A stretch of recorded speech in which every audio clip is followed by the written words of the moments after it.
Welcome to episode 19 of the Current Backloggers. The date is June 18th. I'm your host, KCP, along with my good friend and co-host, Cody G. Cody, how's it going? I'm pretty good. I just realized it's June 18th. This month is flying by. I think I said this last week, but I still feel the same way. I feel like this is the weirdest year in the world because it feels like it's lasted forever, but also only halfway through it. No matter how you think about it, the time is weird. Yeah, we're halfway there, my guy. Uh-huh. So what have you been up to, honey? I'm getting some stuff done in the basement, man. Yeah? Yeah, I told you I've been really busy, but we started priming. We scheduled for people to come out and measure to put down carpet. We had to get over a certain amount for the carpet, so I kind of splurged a little bit on the carpet. We had to be over $699 to get free installation, so we got up to $704. But I bought carpet that supposedly you can get it wet. It's got like some, I don't know, I guess it's impossible to stain, and you can get it wet and dry it out. And I learned so much about carpets, dude. Just are you is this a sex joke? It's not really a sex joke because what you said was not sexual at all, but I think I told you before, every time I hear splurge, I think it's splooge, and then so I was already like, this sounds so dirty, and they said it was $69. Well, $69 was in there, and then you talk about how you can get it wet and it'll never stain after, in my mind, just talking about jizz. And carpet, too. Uh-huh. I remember first time hearing Carpet Muncher from South Park. I didn't know what that was, and asked my parents about it. Because there was a whole episode around there, right? Uh-huh. I remember that because my parents were like, what? Yeah, Carpet Muncher? Whoa, don't say that. See, it teaches you stuff. It's like a documentary. Yeah, so just the basement. We're priming, paint, and getting pretty close, man. Soon we'll be back in there. I'm excited. Nice. And then you can have your whole gaming set up again. Yeah, fill it up. Because you'll find out soon that I've been buying a lot to put in there. So I'm excited. Been up to anything else? Besides driving around to different Myers and GameStops because of the sales. But that's about it. That's it.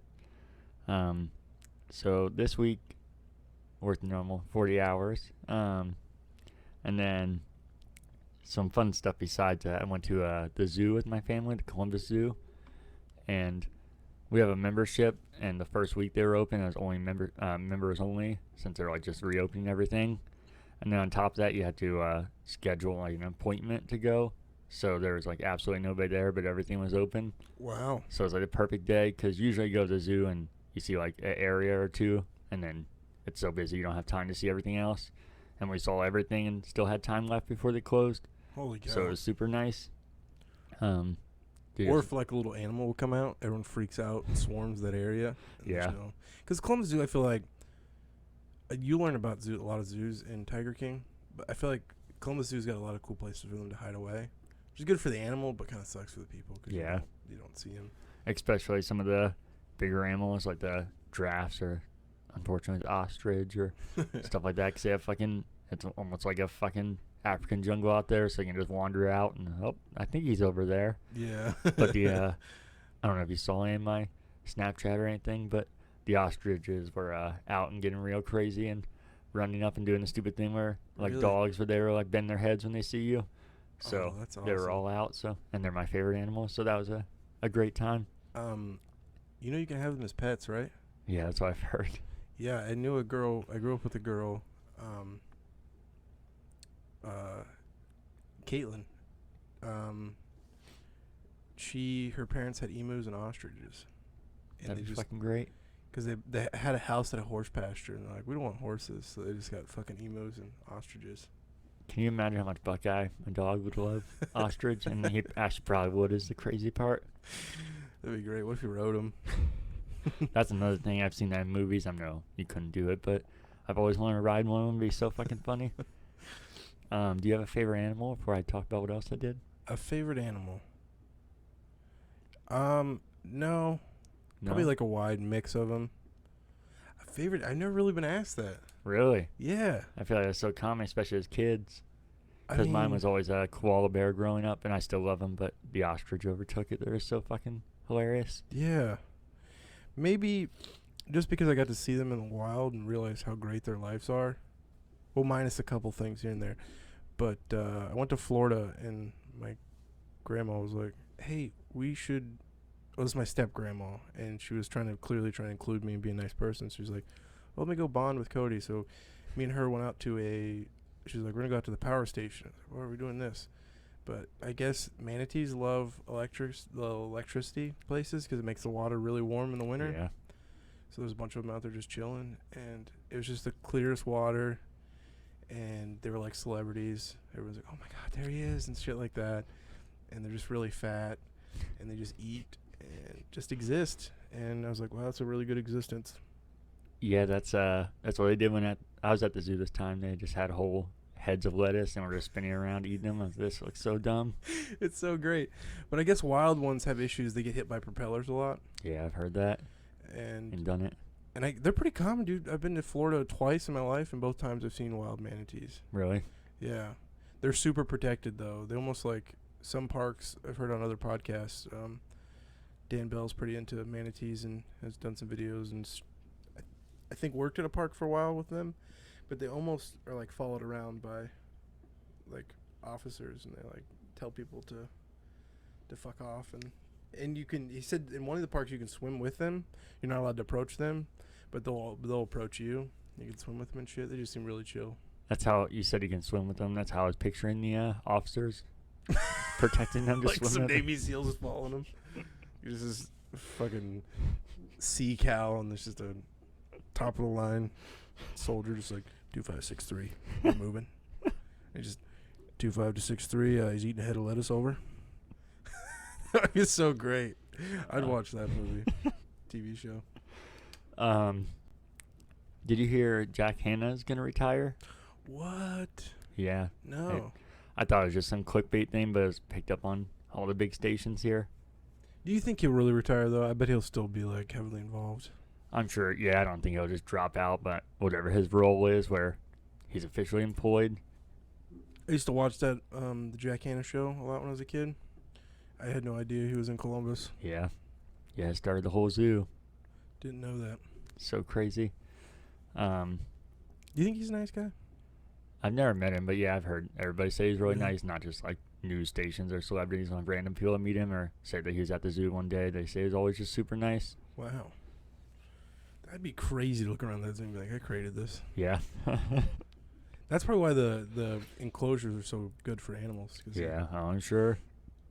It sucks if you want to go see them, but at the same time, who cares? Yeah. I feel like they did the elephants well, though, with that. You can go inside their house. Yeah. Besides that, though, I went to some more drive-ins, so I can talk about the movies I saw once we get to our movies, and I know I forgot it last week, so I can talk about those ones as well. And then I guess I don't know if this should be in the movie category or not, because it was watching, but I feel like it's more just hanging out. Had people over for the PC gaming show and the future gaming show and watched those and did our normal shot while I was the only one doing shots. It was kind of depressing. Oh, that's sad, buddy. Yeah, it was a little weird, but it was still fun and hanging out with people. And then on my own, I watched the future gaming, not the future gaming show, the Guerilla Collective, and what else was it? I'm already blanking. No, that was it. The other ones I did watch with those people, but I know we'll get into those once we get a little farther into the show. So that's all I've been up to. Nice. Did you have any corrections, questions, or feedback? No. No? No, I didn't watch the last episode. Yeah, that's true. I said I know Danielle said my mic was loud, and then I noticed when I was editing it, there's kind of some weird effects going on. I'm not sure if that translated through to YouTube, but hopefully this one sounds better. So, as always, if you have any corrections, questions, or feedback, you can send to currentbackloggers@gmail.com. And do you have any news? Any news? Well, I mean, besides the obvious stuff that we're going to talk about. Yeah. Did you want to talk about the Cyberpunk right now? Yeah, I have that on here. Breaking news. Heard it here first. Happened 4 hours ago. Yeah, we saw right before we got on here when we were looking for news that Cyberpunk 2077 was delayed from September 17th to November 19th, which seems odd because it's only 2 months. So I don't really know what that's going to do for them. Yeah. And I feel unless they're going to release it they're wanting on the current gen. Current gen and next gen.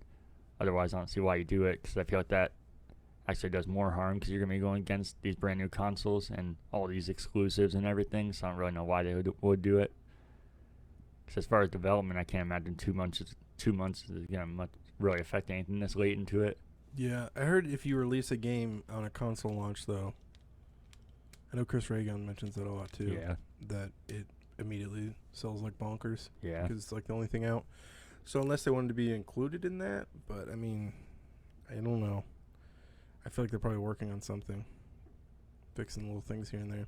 I know that they still, a long time ago, they said the multiplayer was going to be delayed. But I can't imagine that 2 months would affect that to be able to add it, but that'd be cool if it was that. Oh, that would be sweet.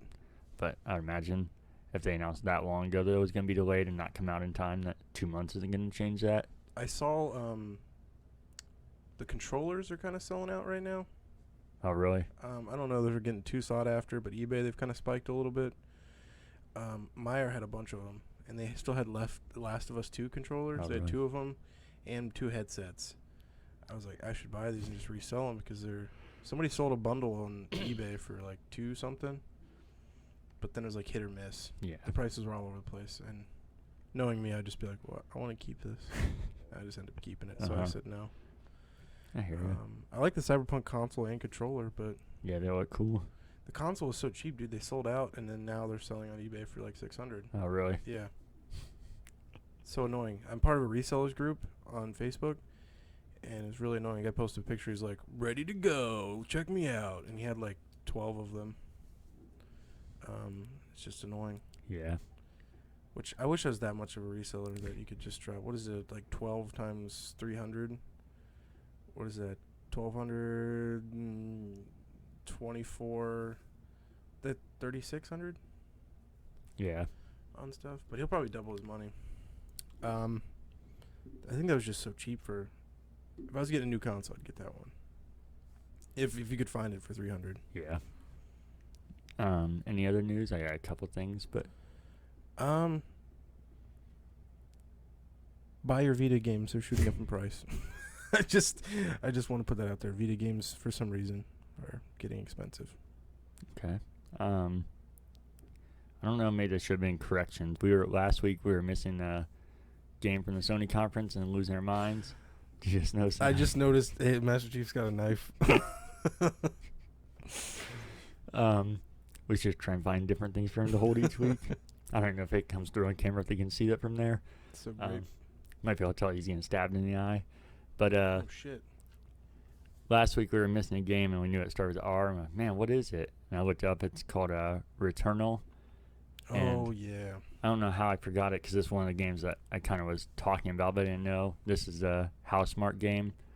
People made Dead Nation. So, and I Yeah. even said that. And there was a space game and another space game. Seems to be a trend this year. But it looked really interesting, and I feel like they haven't done anything for a while, and they made some promising games. So, Resogun, right? yeah, Dude, they that game's amazing. made that. Dead Nation. Resogun's my favorite PS4 game. Really? It was a launch title too. Yeah. I actually haven't played that or Shattered, but Oh, shit. I think they would be good. I just don't know if they're my kind of games. Dead Nation was totally my kind of game. That's why I played it. Those games are crazy because they're almost for everybody. You can Yeah. play them and you'll win, but to be really good, it's like what is that saying? Talking about Pac-Man. Easy to play, yeah. hard to master. Yeah, Yeah, I feel that's like they're really good at that. that's actually when I did a review of Twin Breaker. That's exactly what I said about it. And I feel like that was probably intentional, because Colin loves Resogun. I feel like it's probably not a mistake that Twin Breaker is the same way. Anybody can play it and even beat it, but I feel like it's all about the score chasing and like mastering it, because it is hard to get good at. Yeah.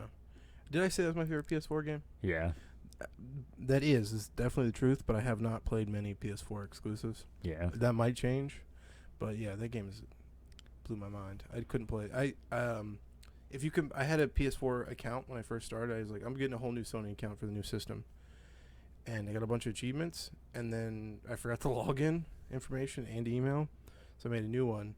And if I would have combined those two, I would have had a platinum for that. from getting achievements. Or Jesus, trophies. I do all the time. That's why I want to be a smart ass. I correct myself like every time. Especially if I play more Xbox, I always say that. Yeah, I'm definitely an Xbox guy. Did you see that? You're talking about how you've been to Myers a lot lately. Have you seen that awesome cup they're selling there? It's a glass cup, and it's made like a trophy, just like you'd see when it pops up on.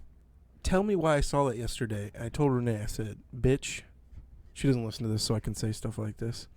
Bitch, you better buy this for me for my birthday. I want this. That's weird. I told Danielle less offensively. I said you can keep that on my list of things I want. That's great. Did you see the playing cards, dude? I know they've had the playing Yeah. cards for a while, but the cup was new, too.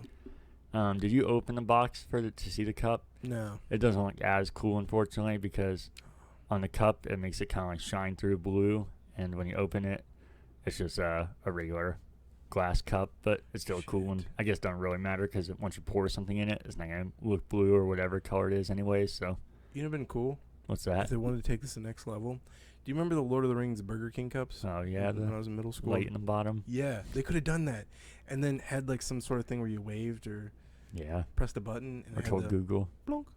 That Yeah. blonk. That'd be so sick. That'd be awesome. But it's so cheap too. $7 for something like that. Yeah, Wasn't that's bad. what I thought.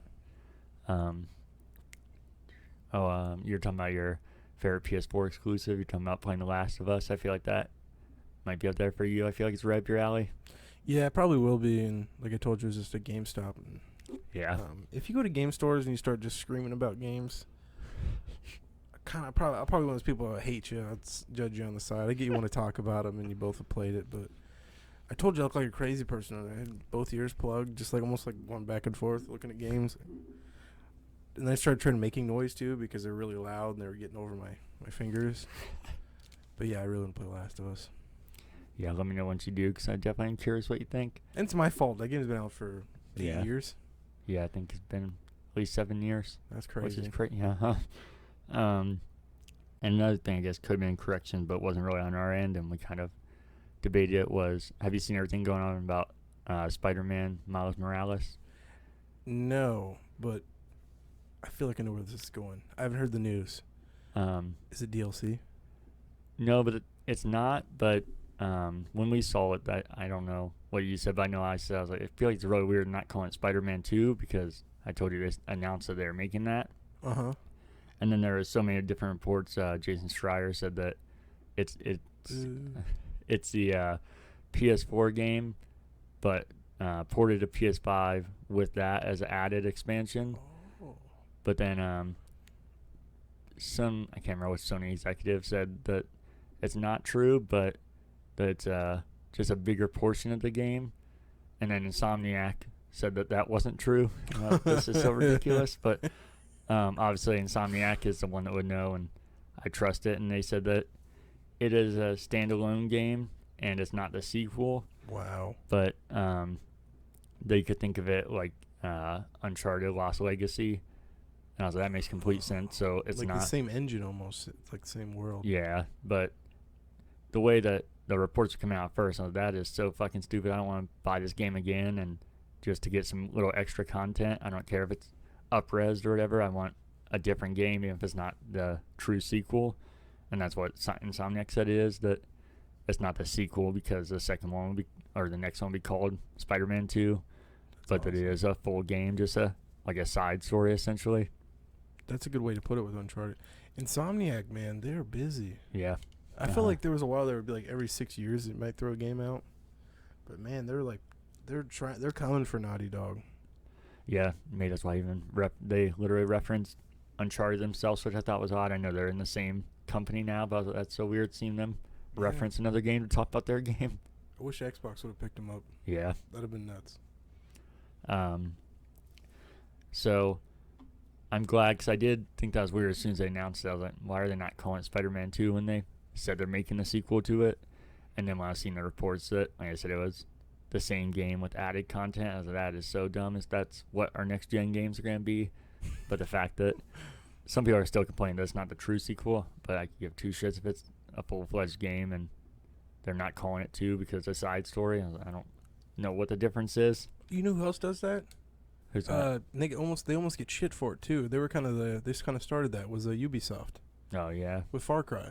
Yeah. They're like, oh, they use the same map over, and it's like, dude, it's with Caveman now. This is something you don't just overnight like, Caveman added, boom, we're done. Like, it's I said the same engine, but I don't know how else to like almost like the same framework of the game.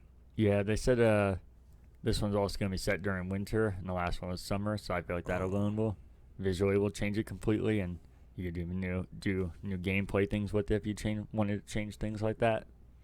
That's So, cool. Yeah. That reminds me too. I wanted to say if maybe put this in the news. Kind of remind me with PS5 getting announced. I don't know if it's correlation, but everyone seems to put all their last gen games on sale. Best Buy right now has all of your essential what do they call them, the red cases? I don't know what to call them anymore, but like the platinum hits or whatever. Yeah, they are $10 now. Oh, really? And that's just a whole section. So if you're looking for the exclusives, I hate those red cases, so I won't touch them. But they're $10. Yeah, that's a good deal for some of those games that you can get because those are Yeah. usually their top games. Yeah, exactly.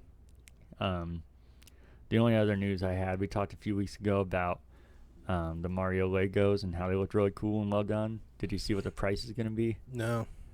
So, if you want to get the whole collection, it's going to be $600. Whoa. There is at least, it seems like a scale. It goes anywhere from $5 to $100, depending on what you're buying. So it is nice that there's different levels. But also, I'm sure a $5 one is going to be like a figure, and the $100 one's going to be like a set. So no one's really going to want to buy just a figure. Have you ever seen any of their Hot Wheel sets they've done?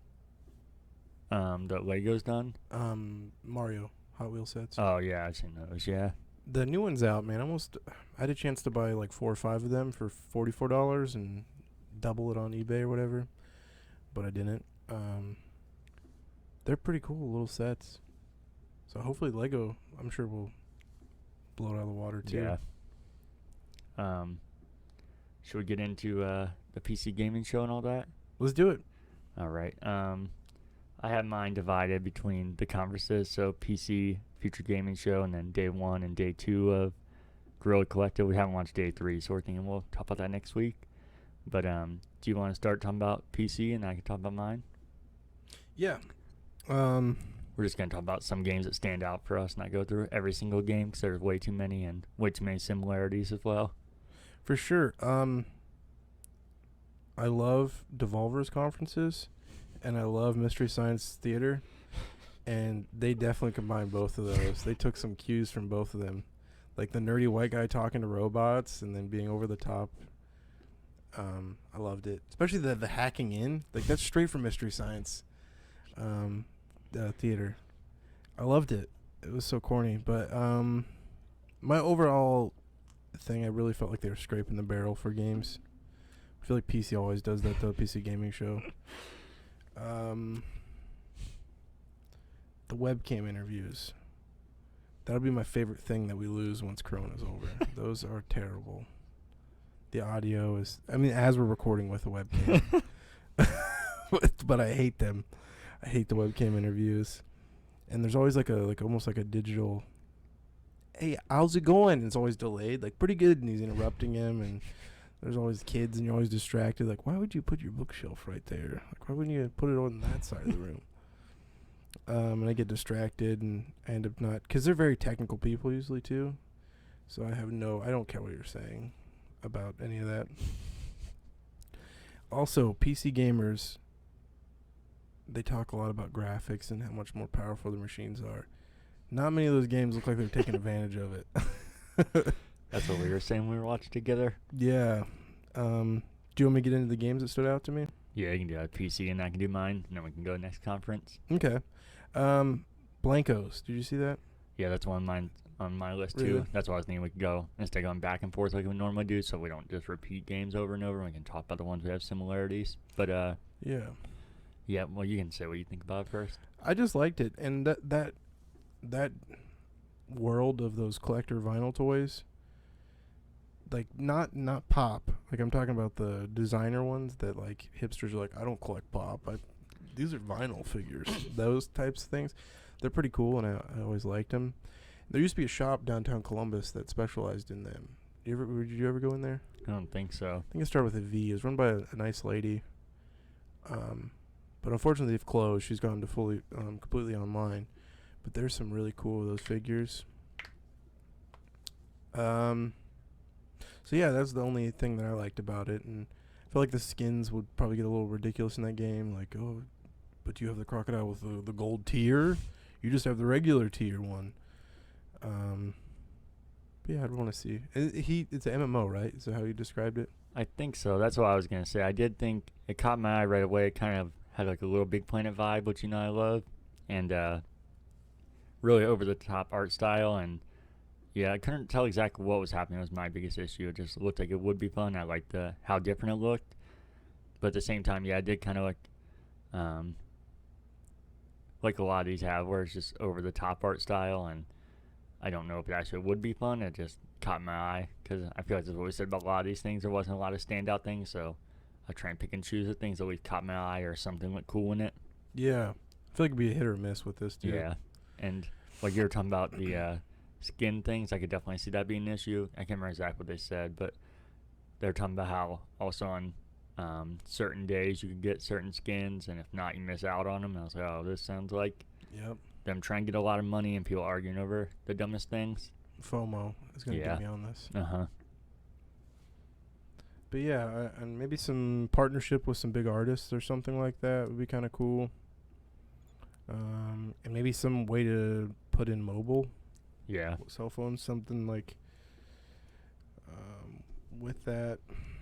I don't know. I like physical things, so another part of me is probably like I wouldn't care. Yep. The next one, I didn't at first. I thought they were like. Now I realize they're a game company, but New Blood Interactive. Oh yeah. Did you ever heard of them? No, but I know exactly what you're talking about. That was really cool. Here. It was a little over the top, but I liked that whole. It felt like I thought something was wrong with the frame rate, but I realized like, oh, that's what they're going for. They're adding in shitty frame rate to get that retro feel. That whole collection of games is cool, and how they're like available now, right? Yeah. You sign up for them or something, all free. So I don't get how that would last. I don't know how you make money off that. Yeah, that was one of the that was even the joke they were making. I don't know if you remember that. It kept saying because we don't care about money and showing these ridiculous things thrown up on the screen. You're at a conference that is there to sell games for money.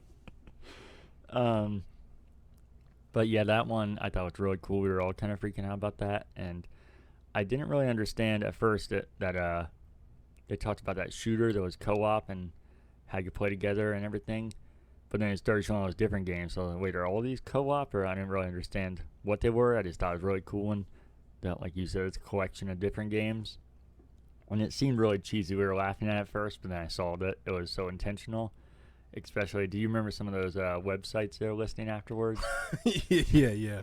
That was my favorite part. I should have wrote all of them down, but I did one just so I didn't forget. The notfortnite.com.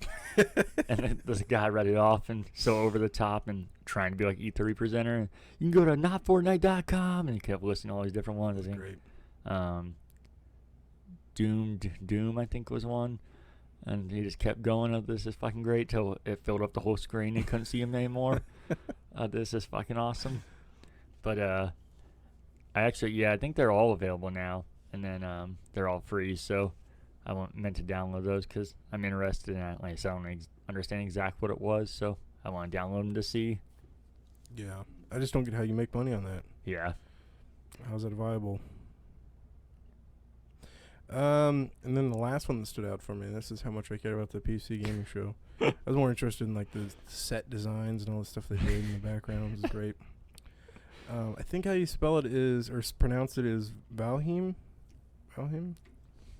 It was the Vikings, like the choppy, where you like build bases and stuff.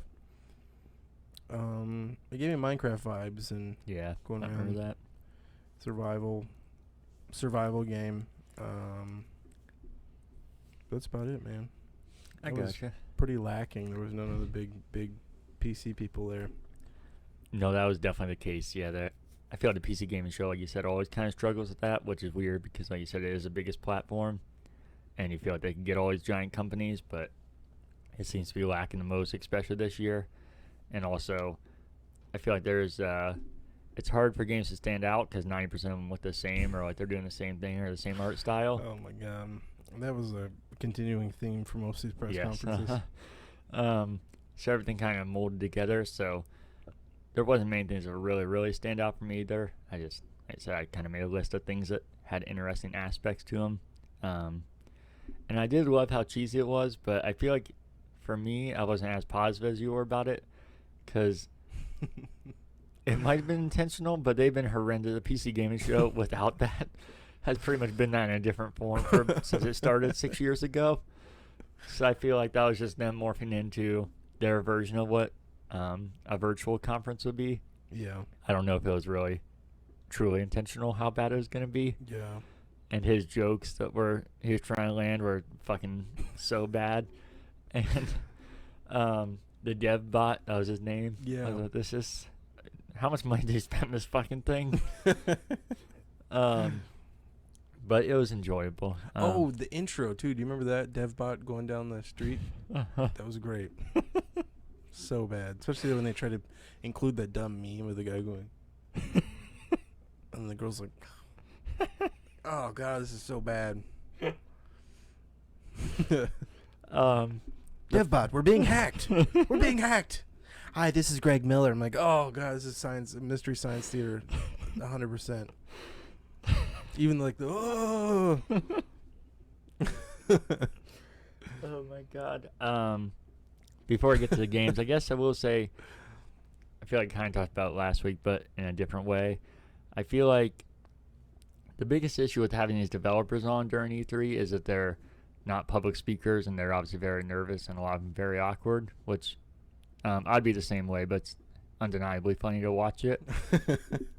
So I feel like this format actually helps them a lot too. There still is some cringe and a bad webcam and everything, but I feel like they don't have to step out in front of thousands of people or like actually be interacting with people in real life. So I feel like it does make it a lot easier for them to talk how they would without feeling like they're some fucking weirdo. Yeah. But as far as the games, the ones that caught my attention were Orbits. I don't know, or is that what it's called? Yeah, Orbeez. Or Blitz. I was going back and forth on whether to put it on my list. Really? But then I broke down, would I actually buy this? And I was like, no. Yeah, I might on my own. And I know this is going to be Danielle's kind of game, and she don't like a lot of games, so that makes it a lot more enticing. But I remember actually they showed this at last year. I don't know if it was PC Gaming Show or not, because that was a game that stood out to her. And then I didn't realize it still hasn't been out until I saw it on here. And then again, I was like, oh yeah, that seems interesting. But yeah, I don't know how much it'll stand out, because I didn't remember that it didn't come out after a year. So yeah. And then I still haven't played any of this series, but I know people speak highly of it, and I told you I bought a couple of them because of James. Don't Nod, they announced their new game. The people made Life is Strange, and it's called Twin Mirror, and it kind of looks like a Twin Peaks style version of Life is Strange. So I thought that also seems more my I was gonna say genre, but I guess like style of game in general. So I feel like that fits a lot more than Life is Strange would for me. I didn't know it was the same people. Yeah. Oh no, they did say that, didn't they? Yeah. For the people that brought. Yeah, I do remember that. He's James is so into it. You know, he's got a tattoo. Yeah. Of Life is Strange. Yeah, that's why. Like I said, I'm not knocking it because I haven't played it. I bought them based off of that alone, and hearing other people say how good they were.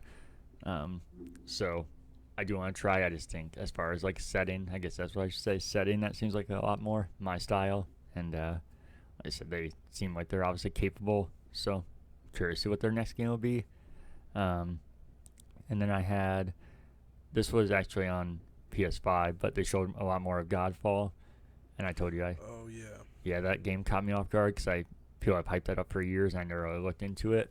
So I know a lot of people were actually underwhelmed by it, but I feel like that's the issue with expectations. Like for me, I heard that game, but I didn't know we were watching that game. So, this game was fucking awesome. I was like, this was a game? And I feel like other people's mindsets were like, man, I've been waiting for this game for years, and wait, this is it? So I feel like expectations can mess with you big time, because I thought it looked fucking awesome. Yeah. Then the next one was Among Trees. I don't really know about this one. It kind of said it was a simulator builder, but to me it looked like a walking simulator, so I don't know if the description's not good. You gotta refresh my memory on that one. The art style looked a lot like Firewatch, and it was just like that. It was, I guess, not surprising, the forest, and there's like deer running around and not you couldn't tell too much was happening. That one's more just art style and seeming really cool. I think so. What is with these indie games and being like, look at this deer running along us. This is figurative of something. This is the essence of your spirit that follows you is this deer running through a forest. There's always like a girl narrating. My mom always loved deers. I fucking hate you. Every indie game has those the walking simulators, the deer segment. When I played Edith Finch, I accidentally, I think I broke it a little bit because I went through the woods and then came back up the road. So when you trigger the deer at the beginning, you're coming down the road. So I walked up on this deer like, oh, shoot, it's a deer. And he like turned, but was looking the wrong way and ran actually towards me instead of away from me. Kind of made me sad because I was like, oh, man, that'd be way more cinematic if I was in front of it. Yeah, and I was going to say that game right away catches you with its art style and how cool it is. So that was like opposite for you. Yeah, I was like, what? Okay. My grandma always said the deer were in the woods. Why do they all have that, though? The next one I had was not. I have a few of these in here for other reasons than me being excited. I feel like you will love this if you saw it. Did you remember the trailer for Mortal Shell? You wouldn't have loved it in a genuine way. It was a sword fight. It was like a 5-minute demo. And it looked like something on a PS2. And it was the most boring sword fight in the world. And there was no music behind it. And it was just the most awkward sword fight in the world between like this giant demon and it's kind of like not army looking guy, like a medieval looking guy. And it was the most boring thing I've seen in my life, but it was amazing. Okay, I'm looking at pictures of it now. I don't even remember this. It might not have been 5 minutes. It might have been one of those things that was like a minute or even 2, but it felt like it dragged on, especially because there's no music, there's almost no audio, and there's just this horrendously boring sword fight going on. That's great. Next two I had of actually not. They've been out for a while, but I still haven't played it myself. Killing Floor 2, every time I see it, and it's usually at the PC Gaming Show, I'm like, this game was fucking awesome, and I never play it. But they were adding new content to it, and I'm trying to tell myself to make sure I play it this time, because I always think the game was awesome. They're amazing, man. Oh, you played them? Oh, I love them. Oh, okay. You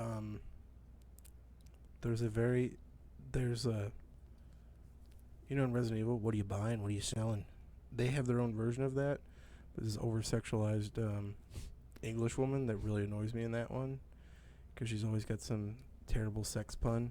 Because it's waves, so when the wave ends. Oh, yeah. Looks like the zombies are gone. You want to come and fill me up? And stuff like that. I'm like, oh, God, we don't need that. I forget exactly what she says and stuff like that. I'm having great sales. You want to bend me over? And it's like, oh. What do you have it on?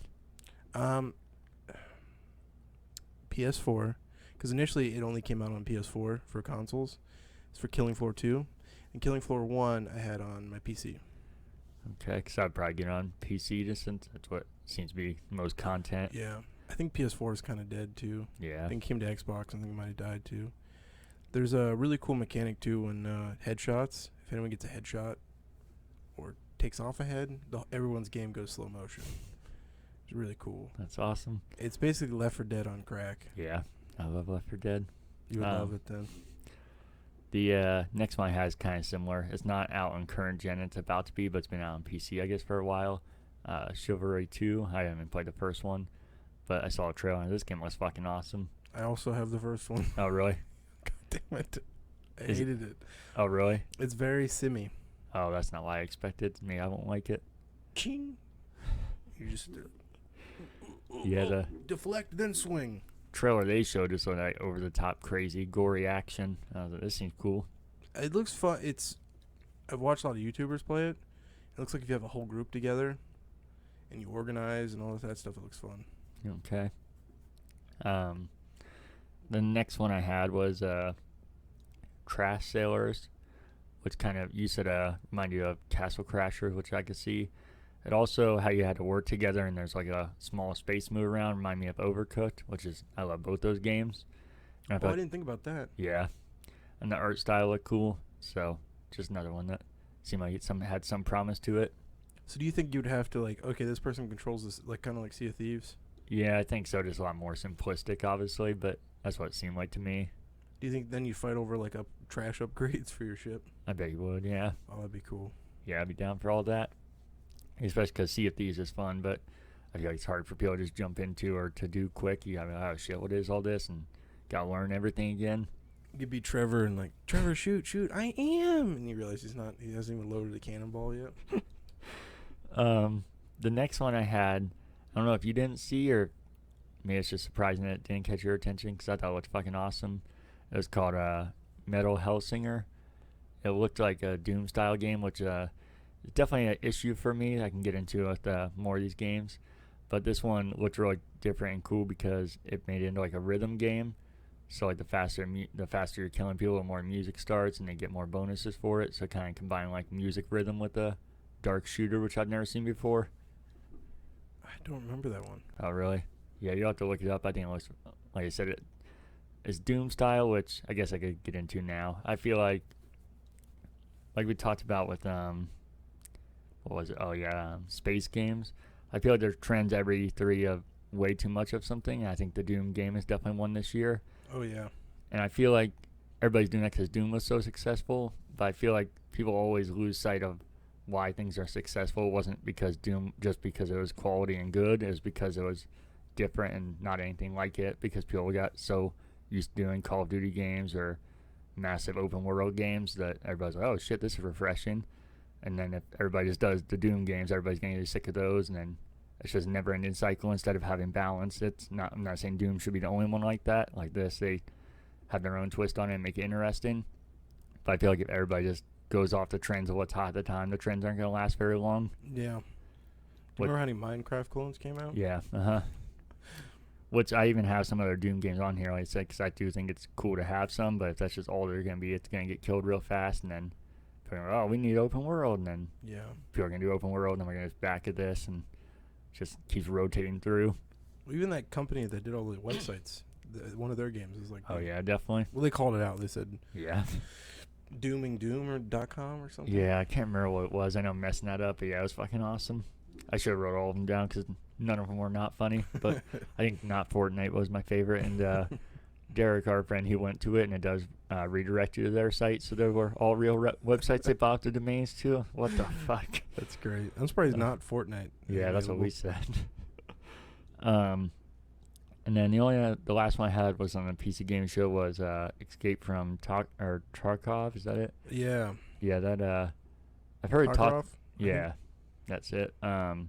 I've heard talked about, but I haven't actually seen anything myself, and I thought it looked really cool. I watched lots of YouTubers play it, and it looks amazing. Yeah. It's almost like Arma combat, so I'm sure I'd love it. But my PC can't run it. Oh, really? Yeah. Mine couldn't either. Then I would have to check that. And I think Tarkov, the actual city, I think, is where a lot of guns and ammunition's made. Oh, really? In real life. Yeah. But I think it just you should watch it. Have you watched any gameplay of it?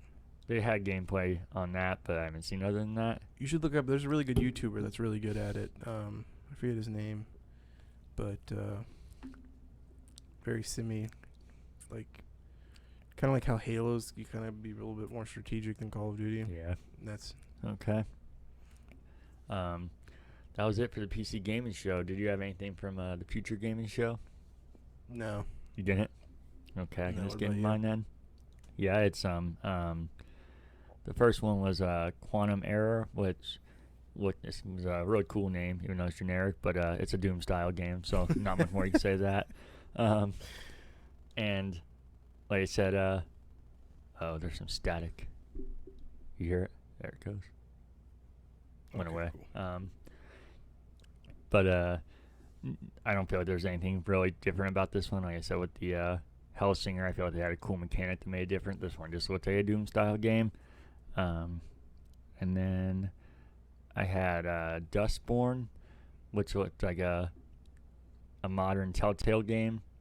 Oh, it's really cool in the art style. It's kind of like not desert, but like farmland, desert-ish, which sounds weird.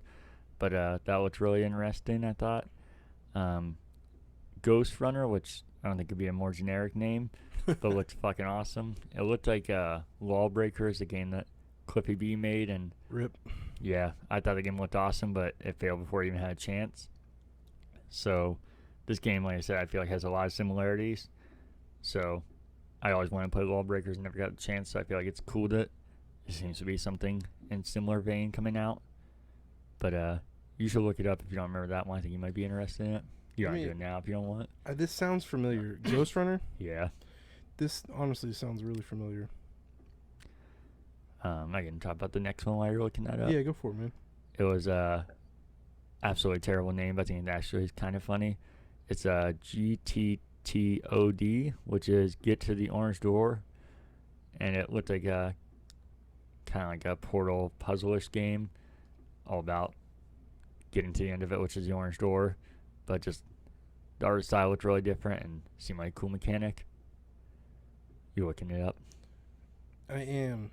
I don't remember this one at all. Oh, really? I don't think, did I even watch that press conference? That was one of the ones we watched, the PC gaming show and the future gaming show here. You weren't here though. Oh, okay. Yeah. I watched the PC one at work. Oh, okay. That sounds really bad. On break. And then what else did I have? They had this weird moment where they called it the future hits, and there was a bunch of games that were already out. Some looked interesting, but I don't know what the hell it was. It kind of seemed like like when they do a Namco collection or something. I was gonna be, oh, this is a cool idea. It's like 30 independent games all mixed together into a collection, but they just said future hits and then didn't talk about what that meant, because all those games were out and they just had this like sizzle reel of all these games but didn't explain what the hell it meant. And I don't know, I should look it up because they did absolutely nothing to explain what the hell it meant. But I thought it was weird that they didn't explain that, and like I said, I feel like that is a cool different idea if they did mix all these developers together and make a collection, but I don't know if that's what this is or not. And then the only other one was called Fall Guys. It was a really cool art style and kind of looked like what do you call it? I'm blanking. I think I saw someone post about this one. What do you call the? It's like an obstacle course, and it used to be a TV show. But I can't remember. Wipeout? Yeah, you can guess compared to Wipeout. I was thinking a different one, but Oh, I did see this. What my mind goes to is, God damn it. By the way, if you ever find these DVDs, they're worth a lot of money. But the one on Spike TV, where they dubbed over, I think it was a Japanese TV show. Oh, that's what I was thinking of. Yeah. It's like MX. I love that show. Yeah, me too. I can't remember what it is, but yeah, that's what this reminded me of. But really cool, different art style. Be like prostitutes versus the cops. And that was it for that. Do you have anything from the Guerilla Collective on day one? Let me pull up this thing. All right. Yeah, starting off right at the bat, I tried to get past all of like there was an intro and the countdown and all that stuff, so I totally missed this. But was the System Shock? We just played it before this. Mm-hmm. That was really cool. The only thing that scares me, well, Chinese money, but there was no audio. Yeah. I feel like that was on purpose. I feel like they don't have audio. I think this Oh, you game's think really so? far from being complete. That'd be crazy because I feel like I've been hearing this game talked about being developed for like a decade now. Yeah. I know it's old and it's a re-release, but yeah, I'm definitely interested in it. The gameplay actually didn't really catch my eye at all, and I was really waiting for this game because I know it's like the BioShock is like the spiritual successor of this, and I've been waiting for this game because I never really knew anything about it, and I was like, I'm not going to go back and play a game from that long ago. It's not going to hold up.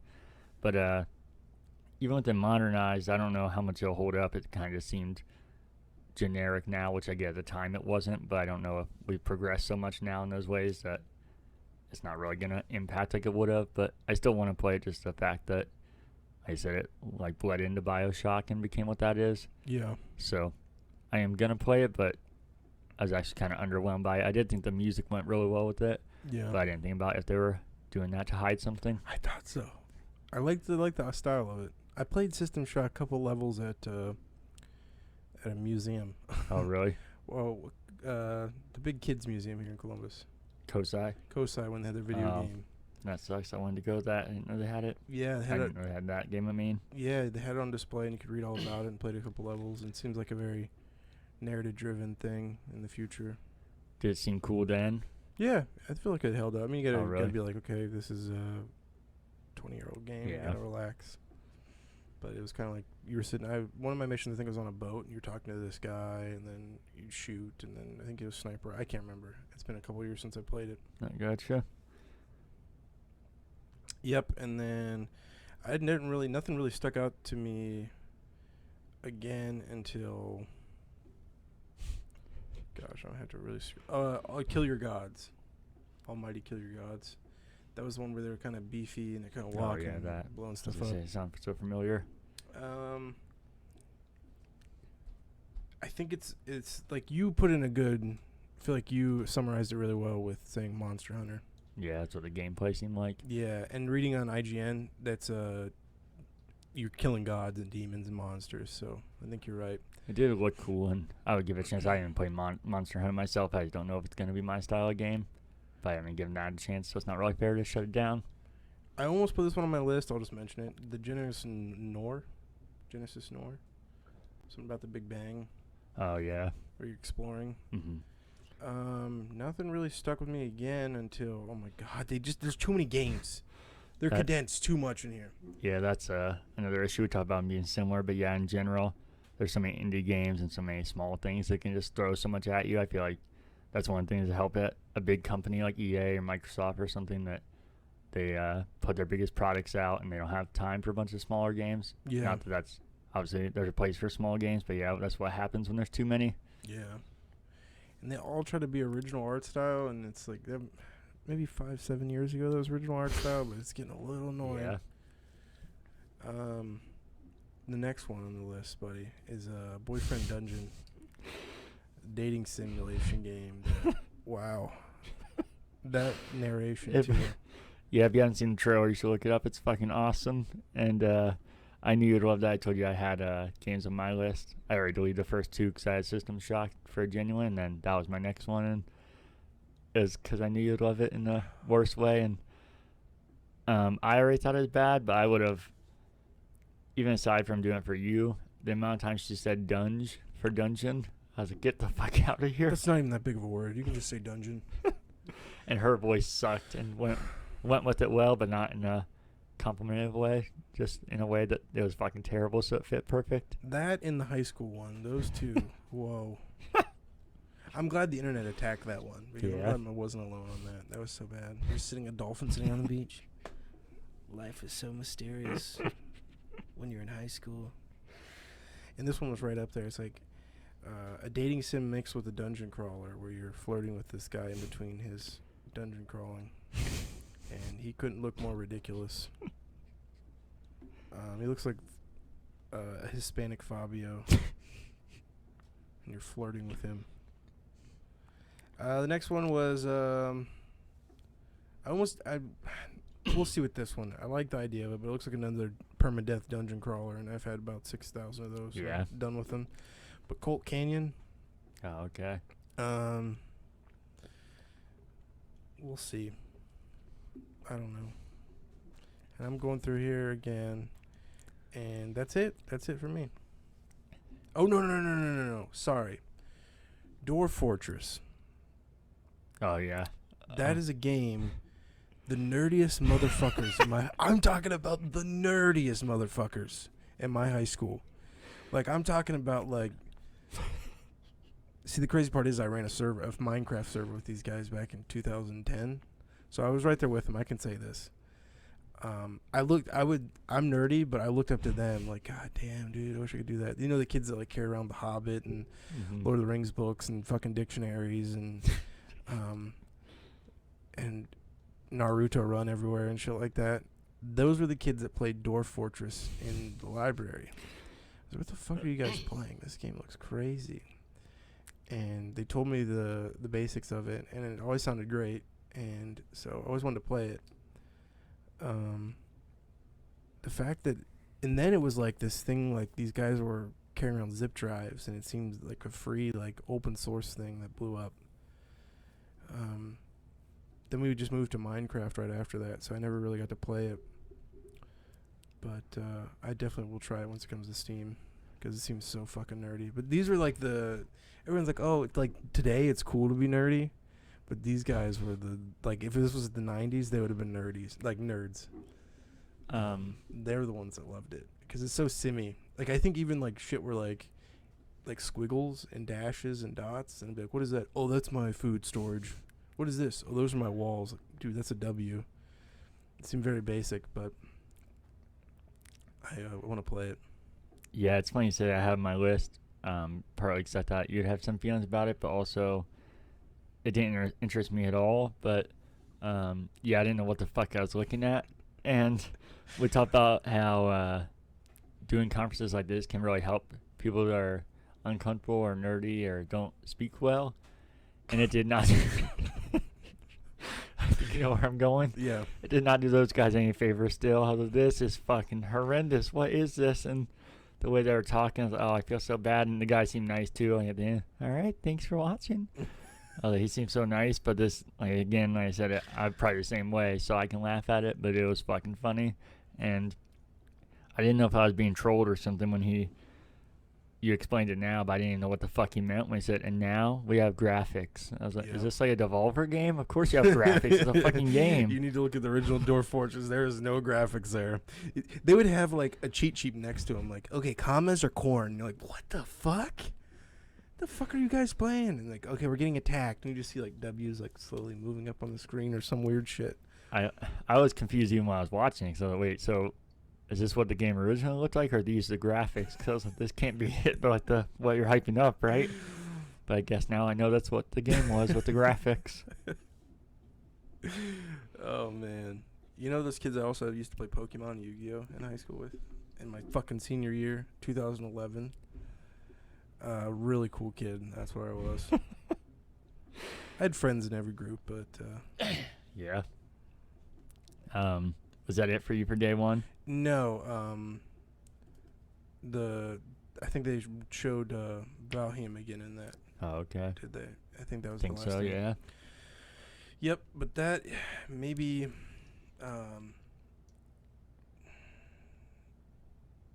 this one seems super doomy, but the Ultra Kill.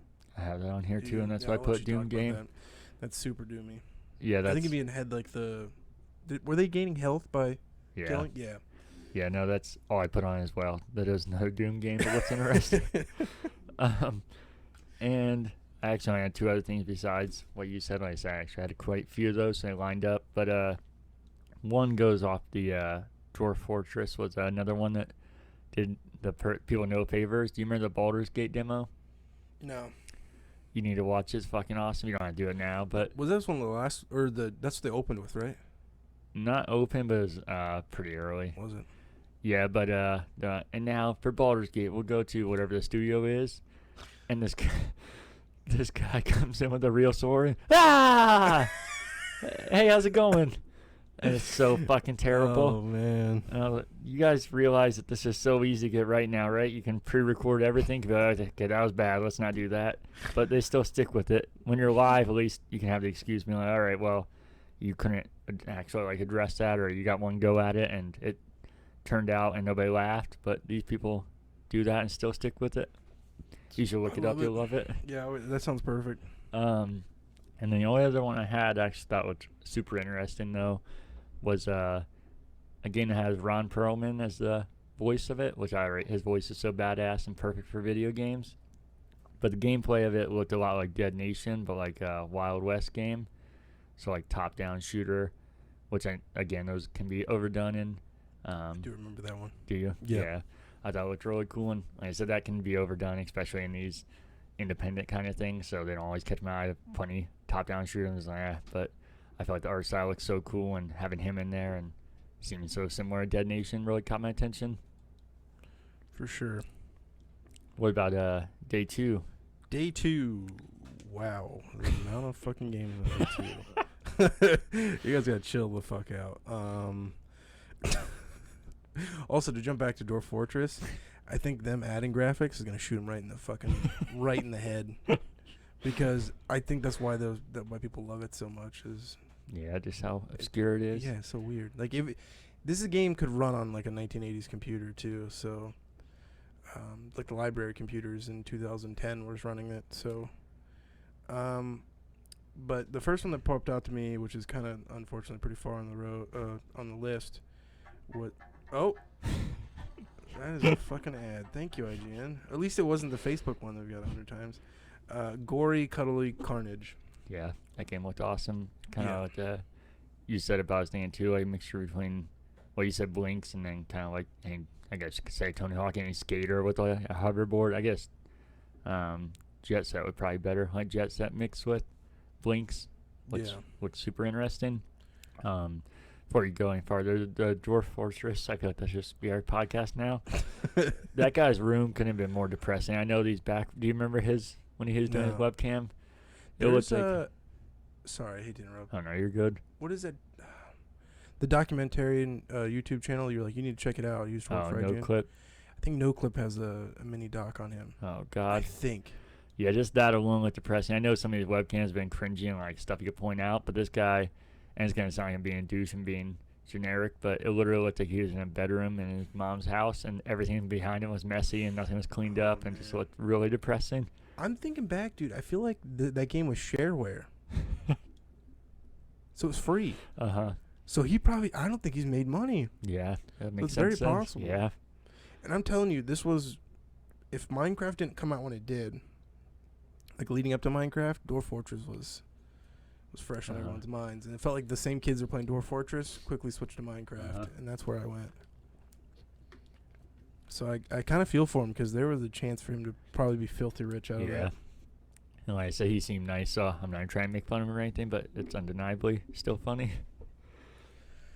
The next one for me was based purely on the art, and I feel like these games are going to be the next Doom, but the skate story. I feel like there's a lot of skating games coming out. Oh yeah. I just like the art. If you look at it, Yeah, it was super interesting. I think what would make it great if it lets you do your own soundtrack, like some games do. Yeah, that'd be cool. The next one for me is Jay and Silent Bob Chronic Blunt Punch. And I've just been rewatching all of his movies, so that's why it kind of stuck with me. Yeah, no, that really caught my attention. Did you see they had already released one of those games? I didn't even know it was a thing. The Mall Brawl. It was like an 8-bit. Was that January, I think? Oh, was that? I didn't think so. Yeah. It was like 8-bit side-scrolling, kind of like Simpsons or whatever, those style of games. I thought it looked really interesting because I was excited about Blunt Punch too, but I was like, well, Blunt Punch as well.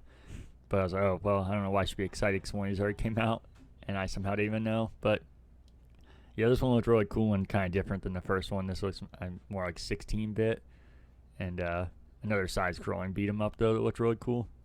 For sure. Let me look up that. I feel like it was either December or January. Maybe that's why I didn't know. Maybe it was more recent because how this come out, I did not know, especially as soon as I saw the sequel or whatever you want to call it. So this looks awesome. And I love Jay and Silent Bob like you do. It came out.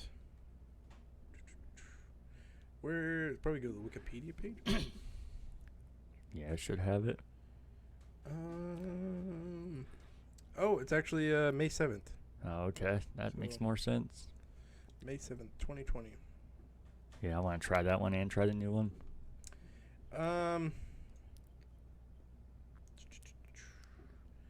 Oh, was Skeleton Crew the one that I mentioned to you? Doesn't sound familiar. It was like where the crazy physics with the bodies. Must be forgetting.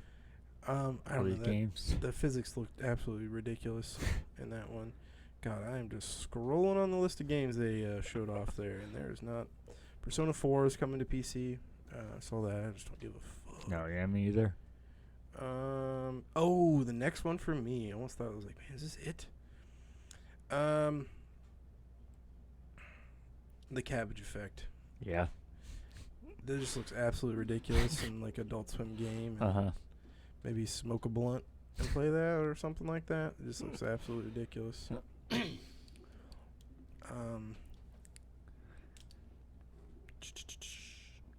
then they showed Almighty Kill Your Gods again. Mm-hmm. Dun dun dun dun dun. Trash Sailors. They showed that one again, right? Yeah, they showed it again. Side Night and Happiness is getting a game. shoot me in the head. The people that like that shit in high school was really annoying. Skatebird. Look kind of cool. Like a Tony Hawk with birds.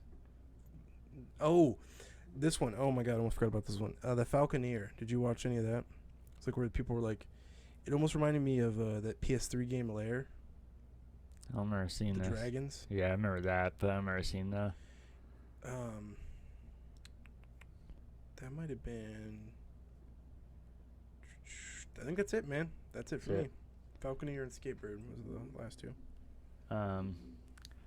For me, it was a few of the ones you already said, and then these I must have missed the first time, so I didn't have notes for them. So maybe you can help me with them more. I just thought they looked cool when we were going through, but can't remember exactly now. Midnight Ghost Hunt. I know it was a first-person, like, shooter, whatever you want to call it. But it looked really cool and had a crazy art style. I can't remember much about it, though. Like I said, these other games I had notes because I watched them and put them as I was watching them. And then I know the other one was Nuts, but I can't remember what that one was either. That's why. Nuts had a really weird art style. I can pull it up. It's somewhere on this. Okay. I can talk about something else while you're looking because there was one other thing, but again, not a really a positive or a game to look forward to. They showed Hellsinger again, which like I said, I'm really excited for. But when they started out, it was fucking awesome. You would have loved it. But so they did the normal like cutaway to the webcam thing, and it was Troy Baker, which you might know him. He's like a big time voice actor in video games. But before they went to Troy Baker, they went to the developer, and his name was David Goldberg. Mm-hmm. And this guy couldn't. Oh yeah, I gotcha. Remember that now? Yeah, this guy couldn't give. He was I think the lead designer, and I'm sure he cared. But the way he presented himself, he could give no shits about his own game. He was literally lounged back and just looked way too comfortable. Hey, what's up? Here for Hellsinger, and you gotta watch it the way he presents it, just like he doesn't give two shits about his own game that he's talking about. He's too cool for that. Uh-huh. And then the rest of the interview is really natural and actually seems real, which unlike most of these, like they're just having casual conversation and is not how these things normally go. So it was a really weird intro. I don't know if he did it, hey, watch this funny thing I'm going to do or something, because it was really fucking weird. But that's all for me. And then, like I said, we haven't watched day 3 yet. Yeah, we'll go through that next episode then. Yep. Probably won't have much information. Yeah. Nuts is got a weird ass art style. I almost put that on my list. It's a first person narrative surveillance adventure. Yeah. With bold and visual style. Did you find Midnight? I could not find that, but I sort of remember that. Yeah. That's okay. You want to get into gaming pickups? Yeah, buckle up. Buckle up. Because I think with the announcements of the new stuff coming out, holy shit, this gen is like gotten cheap as fuck. Yeah. So make sure you're out there picking up your Xbox 360 and Xbox One games. Okay, I guess we could start off with the first thing I got. I got the Fallout 3 Collector's Edition with both of the DLCs. Nice. All first editions with complete, beautiful condition, manuals, crisp. Looks like someone just took this stuff out of a wrapper. Mm-hmm. Got it for $40, all of them on eBay. There you go. I won an auction. I couldn't believe it. I was like, that's cheap? Seriously? Yeah. And then I ended up going to Goodwill, and I found original Xbox game from Russia with Love 007, and the Halo 3 Collector's Edition. Not the helmet, right? Not the helmet. The one below the helmet. The steelbook, really thick. Oh, yeah, that's why. Yeah, I know what you're talking about. So now I have every version of Halo 3. Then, let's see. I went to my mom's hometown, where my mom lives, and they have a couple gaming stores there that have amazing prices. What they do is they go under eBay, they go about 20% under whatever price charting is, which is insane to me. So it's going to sound a little crazy, but these are really rare games. So Monsters in My Pocket has been on my list for a while. Batman Return of the Joker on the NES. Got both of those. and then I had him throw in Goemon's Great Adventures for the N64. Goemon's by itself is about $85 on eBay. So I got all 3 of those for $100, which sounds ridiculous, but I was doing some quick math on eBay, but those, I think all 3 of those would probably be somewhere right around 200. I'm not sure. I'd have to look at the exact comps and all that stuff. Then I went over to the next game store, and he just got some Genesis games in. I got Altered Beast. These are all complete. Altered Beast, Mystic Defender, Global Gladiators, Pinocchio, which is a Disney Genesis game. Awesome Possum kicks Dr. Machino's butt. And another game that's been on my list for a while is Chuck Rock. I bought all of those and Ghost Squad for the Wii. Great on-rail light gun game if you ever... I've heard of it. I haven't played it. So good. I think it had arcade release too. I used to play. Got all those for $60, which is kind of insane because what he was doing was they were complete Genesis games, but he was looking on price charting at loose. Okay. And then taking another 20-30% off, and I was like, holy shit, yes please. And that was $60 or 50. I had him. I was like, if I buy all these, you gotta give me a discount. And he got them for 50. And then we can get into little movies then, because then I went over to the Goodwill, and I'm putting these up on eBay because they're out of print Christian movies. But I got We Sing in Sillyville, which for some reason sells for okay money. Bought it for like $2. Should get it for $15-20 on eBay. Take advantage of Christians. That's right. And then Behind the Waterfall, which is another ridiculous. I think even an internet meme was made around that, so it kind of made the price go up. And then I got a Jim Carrey movie that I might keep that's also out of print called Once Bitten. I believe it's out of print because it's got a crazy price on eBay. And then at another Goodwill, I got An American Tail, Betrayal of the Dove, couple Winnie the Poohs, and Widow's Peak, and some other 99-cent DVDs are out of print for eBay. Good thing to check if you're ever at Goodwill, because sometimes randomly DVDs go for a decent amount. And then I went to this really weird... I do these online auctions, and my mom picks them up for me, but I've never been to go pick it up. And I was like, I've never been. I was like, oh, you haven't? Let's go. We'll go with me. I'll pick it up. I get there, and it's a trailer park. The fuck? This lady and husband owned the whole trailer park, and every trailer's full of stuff. And they buy... Every week they're buying storage units. And I go in there, and in the middle of the trailer park, where you think would be the manager's office, it's this little building, and it's a thrift store inside of it. So I went in there, and holy shit, did she have a bunch of stuff I wanted. And everything was a generic price. $2 for video games, $1 for DVDs. So I was just grabbing all kinds of stuff. I got from there, on the original Xbox, Need for Speed Underground 2, Super Monkey Ball Deluxe, which you kind of... Oh, yeah. You got me onto that. Got both of those and Skate 3 for the 360. I got all 3 of those complete in good shape for $6. And then she had Blu-rays. She didn't care. She said same price as DVDs. So I got a Dragon Ball Z Resurrection F for eBay. Jeepers Creepers 1 and 2 double feature for eBay. Or I might keep that one. I'm not sure yet. And then this one blew my mind. Was DVD, Blu-ray, and digital copy of Shazam. I've been looking for that. And a fucking $1, dude, for Shazam. I'm glad you brought up Shazam. Is there a movie that's a very similar title that you know of as Shazam? Yes, there's a Shaq one. Wasn't there a Shaq where he was... Shazam is Shaq. Are you thinking... Isn't it? No, Shazam's that new one with the kids. Oh, the superhero movie. Yeah. Okay. So, was there a movie...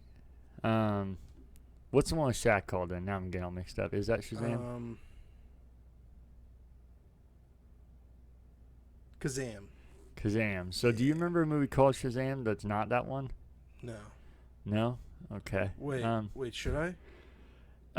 You probably shouldn't, but, so, I could have sworn this movie existed, and, other people do in the world. I've heard Peter told me about this. It's kind of an internet meme, right? I guess it was. I I was arguing with people at work. Me and my friend Clarence were like, no, it's Kazam with Sinbad. No, you're thinking of Shazam. The Mandela effect. That's what he said. I was like, that's why I started looking up. So it wasn't in my mind or anything. I was like, I've fucking seen this movie, and I don't actually believe it or anything. I was just, it must be something weird. But if I was a conspiracy theorist or something, I'd be like, there are definitely multiple timelines or something, because I've seen this movie. I watched it all the time. Remember the VHS? And Clarence like, yeah, me too. That's what I'm saying. I had it. I was like, this is so fucking weird. And they've even interviewed Sinbad about it. And he said if people can find the VHS or find it, to send it to him immediately, because he said that he doesn't remember doing it, so somebody can prove it that he wants to see it. Did you see any of the mock-ups? People made like fake covers for it. Yeah, I would have bet $1,000 that I've seen this movie, and like I say, it's not trolling or an internet thing. I know it is now, but I didn't at the time. This was something that, in my mind, I've seen 1,000 times. I was like, no, I even watched it on repeat. This was one of my movies as a kid. So the fact that it didn't exist, like I said, made me feel like multiple timelines or something. This is fucking nuts. And then I went through DVDs, and on DVD I found Vampire Knight, the complete collection. It's ridiculous anime. It's going to be put up on eBay. One Punch Man, Dragon Ball Super, and then definitely keeping these. She had season 1, season 2, and season 3 of Viva La Bam. Bought both of those for $2. All Very these were nice. $1. Those weren't on Blu-ray, were they? No. I was gonna say anything that made them on Blu-ray. Pimp My Ride, the complete first season. It looks like it's undressing. Zero No. Oh God. This season 1 through 4 of Zero No to Zakami. Some fucking. I'll have to ask Dave when he comes over. Like, Dave, are these worth anything? Do you remember when Exhibit said that every time he took off the they took off the, what do you call it, the coat for the car? I'm blanking on the word. No. What is that called? The thing you put over. I'd say cover almost. I thought there was a name for it, but yeah, every time he took off the cover, Cloth or something. Exhibit, it looks like it's undressing, because the car would begin taking its clothes off. I don't remember that. And it's so fucking dumb, but it's something that's ingrained in my mind, because he always said it was so dumb. I watched the show a lot. Oh, me too. Did you get the video game too? Yeah, Oh, fucking yeah. sucked. But Fuck, I loved it. Then another DVD called The Call. I don't know why I grabbed that. There was something special about it. I can't remember. And then 4 copies of Naruto, because they do well on eBay. And then this weird-ass movie called Play Dead with our boy Fred Durst. I was like, I gotta grab this. Then I got the complete first and second seasons of Sliders, Dual Dimension Edition. No idea what the fuck it is. The worst part is I didn't have cell phone service out there, so I was like, yeah. Okay, anime does well. And then I got the Legacy of Stone Cold Steve Austin. It's a fucking 4-disc DVD collection of his first match all the way through his career. This is fucking perfect. Yeah. And then there was this locally made Columbus TV show called Ad TV. It looks horrendous. And I was like, I gotta fucking have that. So I grabbed that. And then, of course, Meyer had their sale. And so I got the Fallen Order for, what did I say, $20? Yeah. Battlefield 5 for $9. And then for the total of, well, here's the whole, all the games got on sale. Valkyrie, Eve for PSVR. Yeah. Blood and Truth, Loading Human, Concrete Genie. Sorry, Casey, I went to Sony Myers for you, buddy. Oh, it's okay. He wanted me to get this for him because it's only $7. It's so cheap. Werewolves Within on the PS4. Then for the Xbox One, I got Shadow of the Tomb Raider Trials, Fractured Butthole, MX and ATV All Out, World of Final Fantasy Maxima, Mega Man 11, Mega Man X Legacy Collection 1 and 2, No Man's Sky. I got some weird Fortnite skin bundle that's immediately going to get sold on eBay. Crackdown 3, Crash Team Racing, Dishonored Definitive Edition, Final Fantasy XV. The fuck is that one? Monster World. Sorry, the camera was shaky. Darksiders 3 and Agents of Mayhem. I spent a grand total of $140. Not bad at all. And the cool part is I'm keeping the Meyer receipts because it counts the savings, because they were 50% off, and then anything that was discounted was also 25% off. So that means 75% off, or 50% off of the already discounted 50%. The Maya receipt counts the original price of when that game was brand new. So my receipt was like saved like $320 or something bananas like that. But last night my girlfriend was like, "The fuck are you doing?" And it sounds like I buy a lot, because I do. But listen, I drive a shitty car. We bought a cheap house. My entire existence, the food I eat, everything's cheap, just so I can buy games like this. And it's totally worth it. It's so great. I'm just waiting for my girlfriend to kill me. I was at this thrift store loading all the stuff up at the trailer park, and the lady's like, "Wow, you're not going to see him for a week." And I was like, "What is it?" Like, I think she was insinuating I lived in my mom's basement or something, and like my mom won't see me. She's like, "Oh, he lives in Columbus, and so when he comes out, we like to, do these things." She's like, "Oh, okay." I was like, "Well, at least he's got a very understanding girlfriend." And I realized, like, wow, yeah, who the fuck?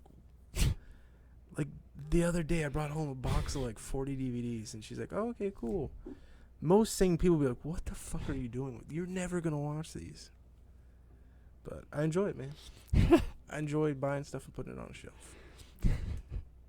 I love buying $140 worth of video games at a grocery store. Did you want to get into more of your games then? Or are those the... Oh, my God, yeah, I forgot on the way over here. Best Buy announced today. Was it today only? I'm not sure. GameStop sales like this are usually to one day. Yeah. But for $5, I realized why I thought it was a year old. They announced this a year ago. Oh, did they really? Yeah. Probably at E3. Bleeding Edge for $5. I don't know if you can probably zoom in and see my address. Who knows? For $5, got that. And then for like $15, I got this Silent Hill Downpour. It's like a $40 game, $40 game. I went there to get Vita games, and unfortunately, a lady walked in, whole story, and kind of bought it before I could. And then I got Drive Girls on the Vita for $12. That might have been the $40 game. I don't remember anymore. And then this was even more discounted than what it says. This little tin here says GameStop on the back and Xbox for $1.97. And I had GameStop credit, so yeah. So whatever that is. Gotcha. Isn't it disgusting how much I bought? That's 1 week.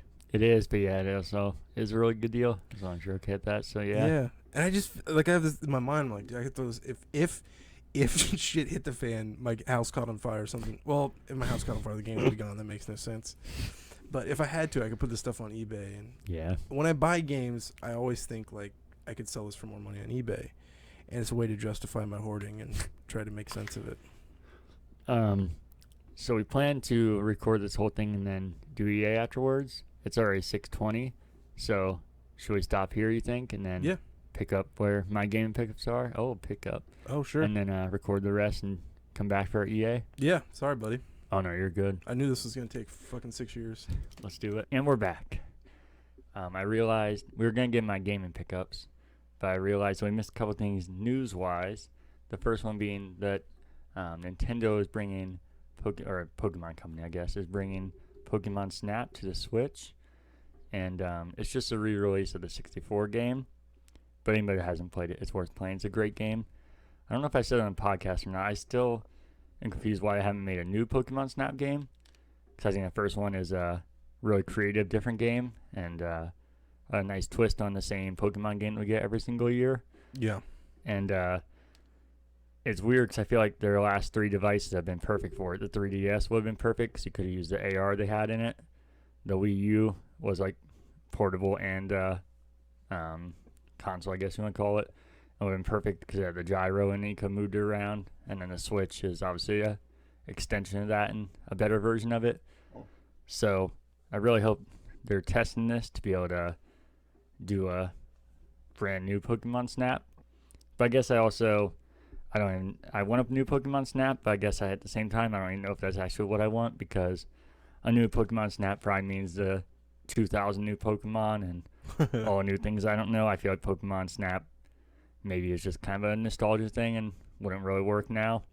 But in theory, I want it. And even if I don't like it, I think it's ridiculous they haven't went back to it in some way. I feel like it's going to be my second most played Pokemon game. Really? And this is how much of a noob I am with Pokemon. My first one would be Pokemon Go. I feel like Pokemon Go has a lot of the Snap features in it too, kind of what you're explaining. Yeah, that was another thing when I thought that before Pokemon Go, but yeah, then they made that, and I was like, well, how has it not made this? Yeah. I'm not sure. I was going to say it was probably my third, but the early Game Boy games, I don't know, there might be a couple of those that are at the top. Definitely Yellow is my first overall, I know for sure, and then probably both the Pokemon Stadiums and then Pokemon Snap, I would guess, and then maybe another Game Boy game before that. And then the other news was the Squadron trailer, but I guess they showed that more at EA, so we get to talk about that when we talk about EA. Yeah. But then something I don't even know if you saw it was from 10 minutes ago. It leaked. It's a leak from where did it come from? Somebody call a plumber. We got a leak. God, I hate you so much. Got a leak. One of the foreign outlets. Did you say porn outlets? Foreign. Oh. Yeah, you got something else on your mind. Yeah. Buck Angel. So But I was wondering how long before that would come up. Just whatever you do, don't Google Buck Angel. Trevor's like, oh, what's that? But the thing that came out today, and it's a leak from a foreign website, is that they're coming out with a new Crash Bandicoot game. Oh shit! And they actually had the art of it and everything. I can show you, and maybe we can post a picture. But it's Crash Bandicoot 4. It's about time, and this is like an actual true sequel. And it's made by Toys for Bob, which they made the Spyro trilogy and Skylanders, and then they also helped make the Insane trilogy. Yeah. So I feel like that's a perfect developer, and the Insane trilogy sold super well, so I feel like it makes complete sense. Yeah. For there to be a true sequel to Crash. Didn't they do Crash Team Racing as well? Yeah, and that sold really well. Yeah, man. That was my shouts out to Andrew. He loves those types of racers, and he thinks he's played majority of them, is really good at them, and he thinks Crash Team Racing is could easily be in the top 2 or 3 ever. Yeah, I think so too. I think Mario Kart's the top, obviously, and then I would say that's probably underneath it. And that's not even putting a ton of time into it. That's playing as a kid, and then a little bit of the remake. I was gonna say the trilogy, but the remake. I think my number one's the Nickelodeon one. Really? No, I've never played it. I don't believe you. Who's your favorite racer? Which Ninja Turtle? But SpongeBob's gay. Before we get into EA and the rest of the show, we can do my gaming pickups, which my gaming pickup is an unboxing. And something we talked about probably 2 months ago at this point now. So yeah, it's not actually a gaming pickup from this time, but it's I actually gotta be honest with you, I don't even remember exactly what I ordered. I think I just did the PS4 version though. I thought you did both. I thought so, but then I was questioning it because I was like, I think I changed my mind because I was buying the digital version, and I realized well, I think I said on the podcast that the digital version was cross-buy, so I think I changed my mind. But I guess we'll see when we open it, and I don't think we even said it yet. Twin Breaker, a Sacred Symbol. Can I look at the thing here? Yeah. My favorite one's how they hid your name. Hidden View. Sounds like a ninja. I was going to say, I'd be okay if that be my name. Description of I love looking at the customs labels. Yeah. They're always so funny because they can actually open this up and inspect it. It says description of contents, video games. Weight is 0.5 kilogram. How much was this? Oh, spoilers. I know it's in here. Do you? Let me tell you. I'll let you open it. Yeah, like I said, we can open it and see. You're gonna be happy. Oh, okay. You're real happy. Oh, you guys aren't gonna like this. Oh, you guys are not gonna like what just happened. I gotta be a professional unboxer. I'm gonna cut myself and it's gonna be on video. I hope so. I think it's a steak knife. Yep. Oh, that was a close one. Yeah, I'll move away. I don't really need to be on the mic, I guess. That was so close to your finger. Casey's opening it. Sliding down the. Oh, going right through the customs label. Right across the right across the label of the game. He actually just ripped the label of the game. Okay, we're gonna do this again. You're making me so nervous right now. Oh! Try and get on camera, you know? This is some cool tape. This is Play Asia on it. Yeah. Custom tape. It's a cool little box. I like the packaging. There we go. Alright. Oh, shit. You got some cards. Yep. Play exclusives. Shot. What's up? What else is on here? Ooh, you get a little coin. Is that a coin? Yeah, looks like they have some kind of loyalty program. Oh, there goes the coins. You just gave it out. It's not even a code, Oh. so. Oh. I think I've bought 2 things off Play Asia. Show me, Daddy. It's a sticker. Stay safe, strong. Oh, stay strong, safe. What? What?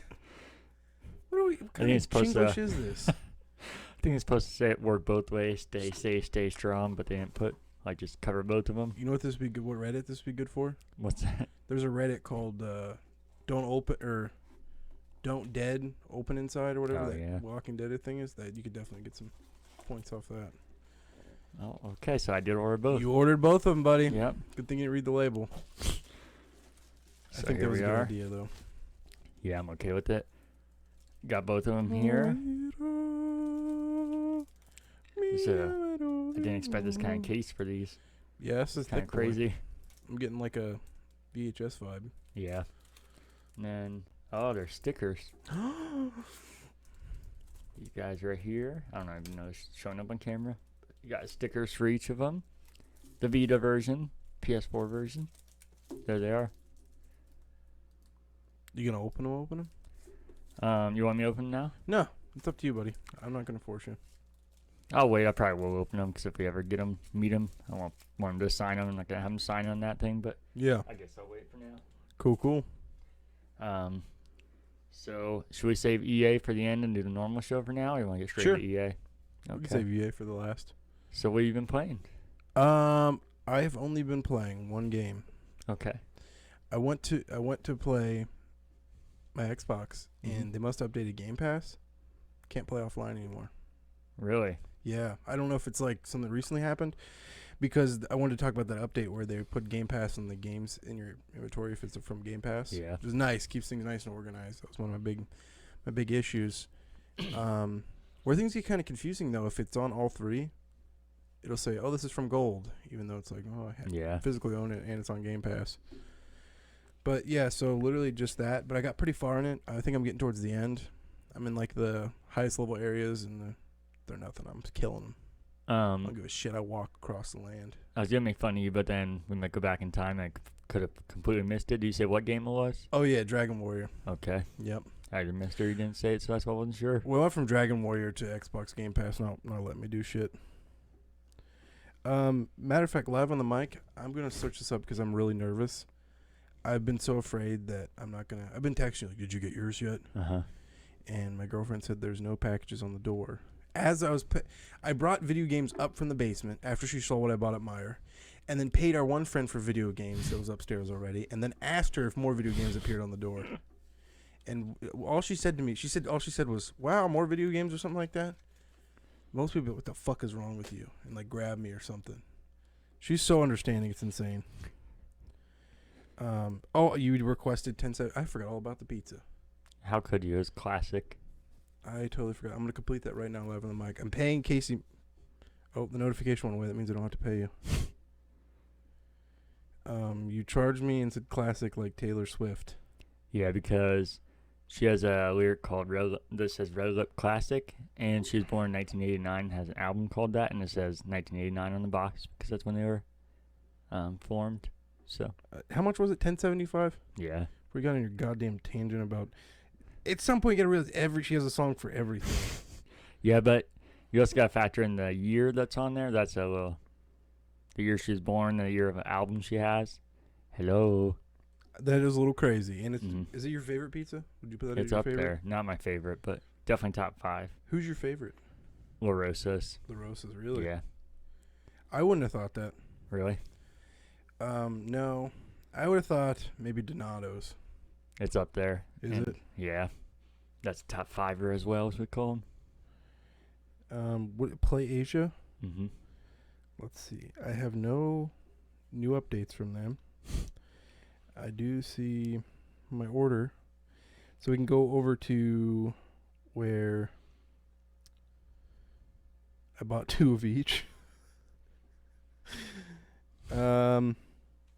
View your personal order details page.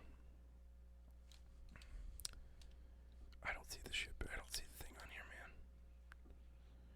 Oh, it says track here. And it's opening up a... These international things are weird. This is making good podcasting right now. But this is like my own unboxing. I'm just paranoid because I don't know people listening to this, all 3 of you. This is one and done. There's no more of Very these. limited. And maybe I could message on the Patreon, but I think the best they could do for me is a refund. Oh my god. Yeah, I literally can't even track this. What the fuck? Copy link text. Track here. We go over to this international tracking thing. I hit paste. Find. This item is expected to have arrived in the United States. It's a big place. Go hunting. The hell? Oh, it's reverse dates because it said September 6th, but it ended up here on the 9th. That's all it says. I don't know. I'll keep you updated. I'm going to tell you now. I bet you get it within next week. I'm calling it. I hope so. Once Yeah. it's in my hand, I feel a little bit more comfortable. And if you don't, I think you could get more than a refund because I feel like majority of people are going to get it. And if not, I feel like Colin's going to make sure he takes care of it. But that's just my thinking. Yeah. My anxiety is like, it's gone. It's lost in the mail. FOMO. And that's all for you, though? Yeah. Well, you're lined up face Pony Soldier because me and you played some Anthem. We got to play the first did. mission. That was right after the last podcast. Yeah. I know it feels like it was forever ago, but it was this week. Mhm. What did you think of it? I know we only played a mission, but It's good. I want to play it because right now, since my basement's flooded, I'm playing on that little tiny screen. Yeah. I'd like to see it on a big screen. It looked beautiful on your screen. I think I'd like it more, but it feels like a better Destiny. I like the combat, and I don't see any issues with it so far. yeah, that's how I feel. I definitely, just like Destiny, even though the gameplay's solid and there's a lot there, I could see it getting old, but I don't think I would maximally make it a bad game. And I think most things that get old like that, and people say they're boring, you just could put like 50 hours into it and not really think that's on the game at that point. If you're bored by it, I think you got your money's worth, and if you're bored of it, you should probably move on to something else. Not really the game's fault. Because we bought it for $5. Yeah. It's nothing. Yeah, so solid shooting, gameplay. I think a pretty game, and we're having fun with it. It's only first mission, so we'll see where it ends up. But I played besides that. Oh, you did play something else. You played Twin Breaker for the first time. Oh, yeah. Just did. before this podcast. Yeah. When we played, it was kind of just like a party style game, just passing a controller. But did you like it? Yeah, I really liked it. And one of those, one more. Yeah. I want to do better. Yeah, definitely. Because I want to see those S's. Yeah, that's what I need to go back through and do. I looked in the PS4 version. I actually already have over 60% of the trophies without really going for them yet. Which I told you, I think that's one of the things I like about it is that, and I was surprised me knowing Colin. I thought there was gonna be some trophies in there that were ridiculous and unattainable, but it doesn't seem that way. For sure, and I want to. It'd be cool to be because I know I got a platinum. Oh, really? I think it'd be a cool first platinum. Yeah, definitely. You know, I've never gotten all achievements in a game either. Really? Thinking back, I think I might have got it on Call of Duty 4, but I don't remember. I don't have access to that account anymore. Yeah. That was 2007. Think so. Sounds right. I was playing that game the morning of before I started high school, my first day of high school. I used to play with these guys that were like in their 30s and 40s, and I was like, it was like 6 a.m. I'd been up all night. I was like, guys, I'm going to high school for the first time. They're like, the fuck? How old are you? I'm 14. Like, whoa. But I think they might have creeped him out. They never accepted any more of my invites after that. Could have been reversed and been creepy the other way. So I guess you left out. I did, but that's my vivid memory of talking to these guys. Yeah. And then they stopped talking to me once I told them my age. 15. I got held back because I was so smart. Besides that, I played a couple more hours of Sunset Overdrive. Still really enjoying that game, and every time I play it, it's ridiculous but fun. That's what I tried to play, man, when they told me. Oh, really? And I was going through all my Game Pass games. Said you got to connect online. Yeah, I want you to play more of it because I don't want to spoil anything, and I still want to talk to you about those parts I told you about that I definitely don't want to spoil. Yeah. And then besides that, I tried the Iron Man VR demo, and it was fantastic. Really? Yeah, actually, you should. I don't know if you'll play it tonight or not, but you should try it. There's a kind of a weird tutorial that seems almost glitchy and seems like the tech doesn't work. But once you get past that and you're playing the real game, it's like something I've never done in VR and is super impressive. And it's a lot of fun. And I think it makes perfect sense for VR, which is, like I said, if they couldn't make Iron Man VR, then I don't know how you're going to make a good Iron Man game because it's fucking made for VR with putting a helmet on and everything. That's pretty much just going inside of VR. What are you fighting? With this one, you're trying to save a plane from going down. There's these mysterious enemies that are attacking you. I think that's part of it, that you don't know who the enemy is yet. Al-Qaeda? Yeah. It's actually 2001. But they're like even presenting it that way. Like there's like text bubbles that pop up and it doesn't say who the enemy is. I'm sure comic fans will probably know right away, but I have no idea who it is. But it's really cool, and the tutorial threw me off a little bit and was frustrating. But then I also realized that people, I feel like judge VR way too harsh, and even me a little bit. I think I'm more patient with it because I think the tech is super impressive, but even me, I started judging it, but then I was like, I don't know why I'm doing this because I feel like people are way too hard on VR. Because if a game has glitches or rough spots, people are just like, and work past it. But VR, there's like, yeah, this thing's broken immediately, instead of just trying to figure out or see if it takes a little bit to get used to or whatever. And I feel like that's what Iron Man is, that it is so different. You kind of got to get used to it, and it seems almost like it's broken because you're not used to it. Really? It's pretty close to picking up a VR, buddy. Oh, where are you? Before I realized Meyer was having such a crazy sale, I almost took the money I spent on those games, and most Myers right now have the newer VR bundle, and real close to grabbing it.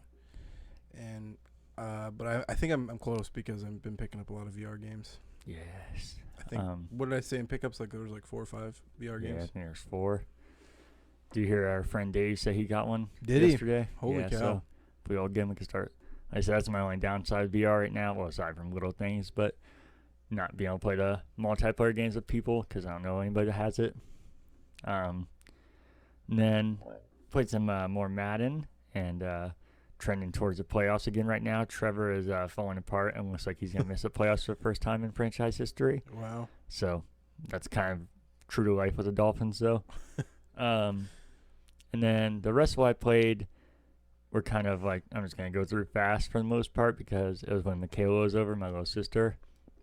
We played some VR, we played Job Simulator, and we actually platinumed it, weird enough. Nice. And that game's pretty easy platinum, but a rewarding one because I feel like it's kind of like Twin Breaker where there is some things you kind of got to figure out, like Easter eggs and like some challenging stuff, but not the stuff that's just so frustrating it makes you not want to play it, which I feel like for the most part, that's how I like trophies. I do think it's cool to have really challenging ones, but I think for the most part, it should be like that, and also encourage you to try different things that you wouldn't have, or try new modes or something, not just over the top or things that take 1,000 hours. Yeah. And then we played Beat Saber, which is always fun, and Nidhogg 2.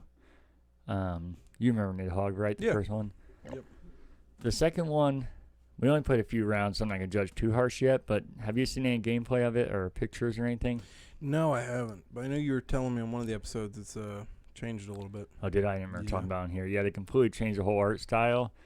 They made it like more realistic now and not pixelated, and I feel like that was what made the whole art style of the first one cool, is that it was so simplistic, but as far as just the raw gameplay, it was so smart, and the way they left the blood trail so you could see how much the death was in every spot and where the action was. I thought was really cool. And then they do a weird thing too. They added so much, and I feel like I said, I feel like some games try and add so much stuff, but they can't just realize that less is more sometimes. Like they added a bow and arrow and all these crazy weapons. And I feel like that's what, like I said, what made Nidhogg such a smart game is that you didn't need much, but so easy. And it also helped just like that when we're in party mode and passing back and forth, everybody can get into it in like 2 seconds because all you need to know is 2 buttons. They should have included like a classic mode or something like that. Yeah, that'd be cool. Like I said, I haven't played much of it, and I did think there were some cool changes. So maybe if I play more, I'll feel different. Because in Nidhogg, there is some frustrating things, so maybe that's part of why they put that stuff in there, to combat some of the annoying things that can happen. And then we actually played some Twin Breaker that day too. And then on the E3 night, we kind of did the same thing. We played Stick Fold, which I don't know if you played that. We played it last E3. It became or 2 E3s ago actually. It was a game that we played all the time. What was it called again? Stick Bold. It's kind of like I would have remembered that. A crazy version of Dodgeball. It's this really cartoonish graphics, and you guys you're in a court, and it's just essentially Dodgeball, but these crazy ass rules with like you can have a hot dog machine come through, and then you can start grabbing the hot dogs and throwing them. And then when somebody dies, they go on the sideline and you can start using power-ups to make like a shark go through and kill people, or use a waxer come through and kill people. But it's just a perfect game for that kind of thing, where party game everybody can get into in 2 seconds. That sounds sick, and I'm kind of sad I missed that out. We should have more E3 coming up, hopefully, and remind me, because everybody's liking it and we were having a ton of fun. So I'll definitely be down again. Like I said, we kind of brought it back. So we did a couple of E3s ago, and I think you'd like it a lot. It's a really fun game. Like I said, it's easy to get into, but it's also easy to start like talking shit and to get way too over the top with it, but in a fun way, not be the kind of people that gets all mad at each other, but like, oh, fuck you, and just like, oh, you got me, and that's exactly what's happening. They're all just yelling at each other, and it was a ton of fun. Where you're looking at pictures. How do you spell it? Stickbold. A dodgeball adventure? Yeah. I didn't know there's a I subtitle. don't remember this. I think I actually first played it at PAX. That's I wasn't there last year at E3. I forgot I was in Florida. It was 2 years ago. 2 years? Yeah, because I remember it was at the old house. Yeah, you're right. Because I think Danielle even said it was last year, but I was like, wait, we did that at the other house. I don't know if you... Oh, God.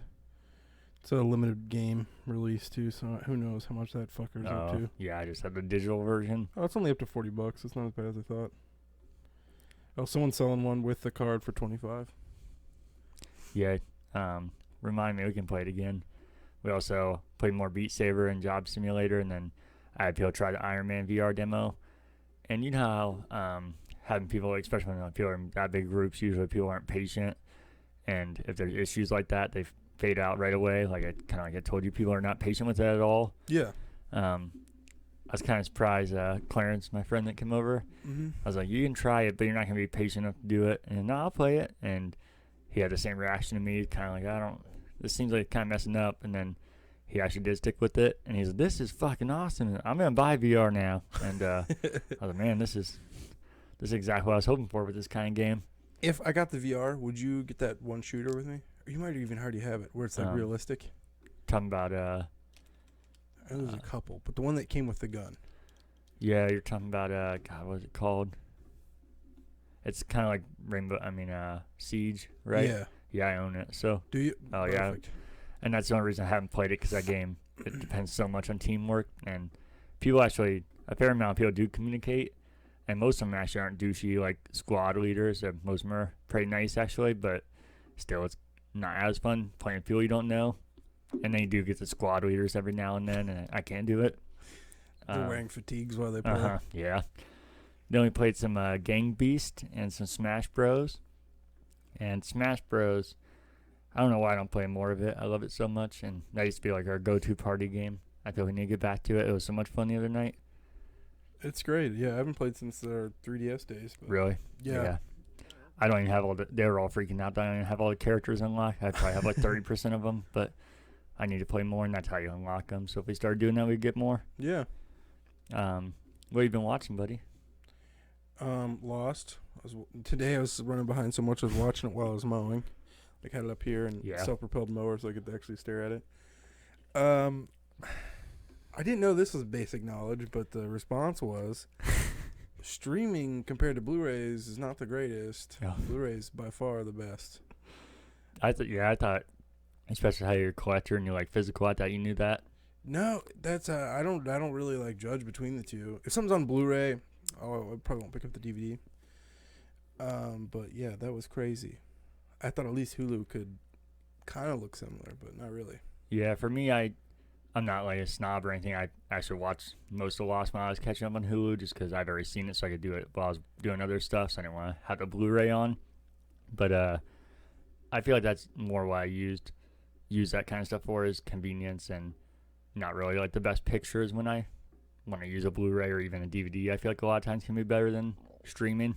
That's funny, man. Yeah. So I learned that. Besides that, I did have some little things here and there. Let me pull up my notes again. I can say, we can get back to yours.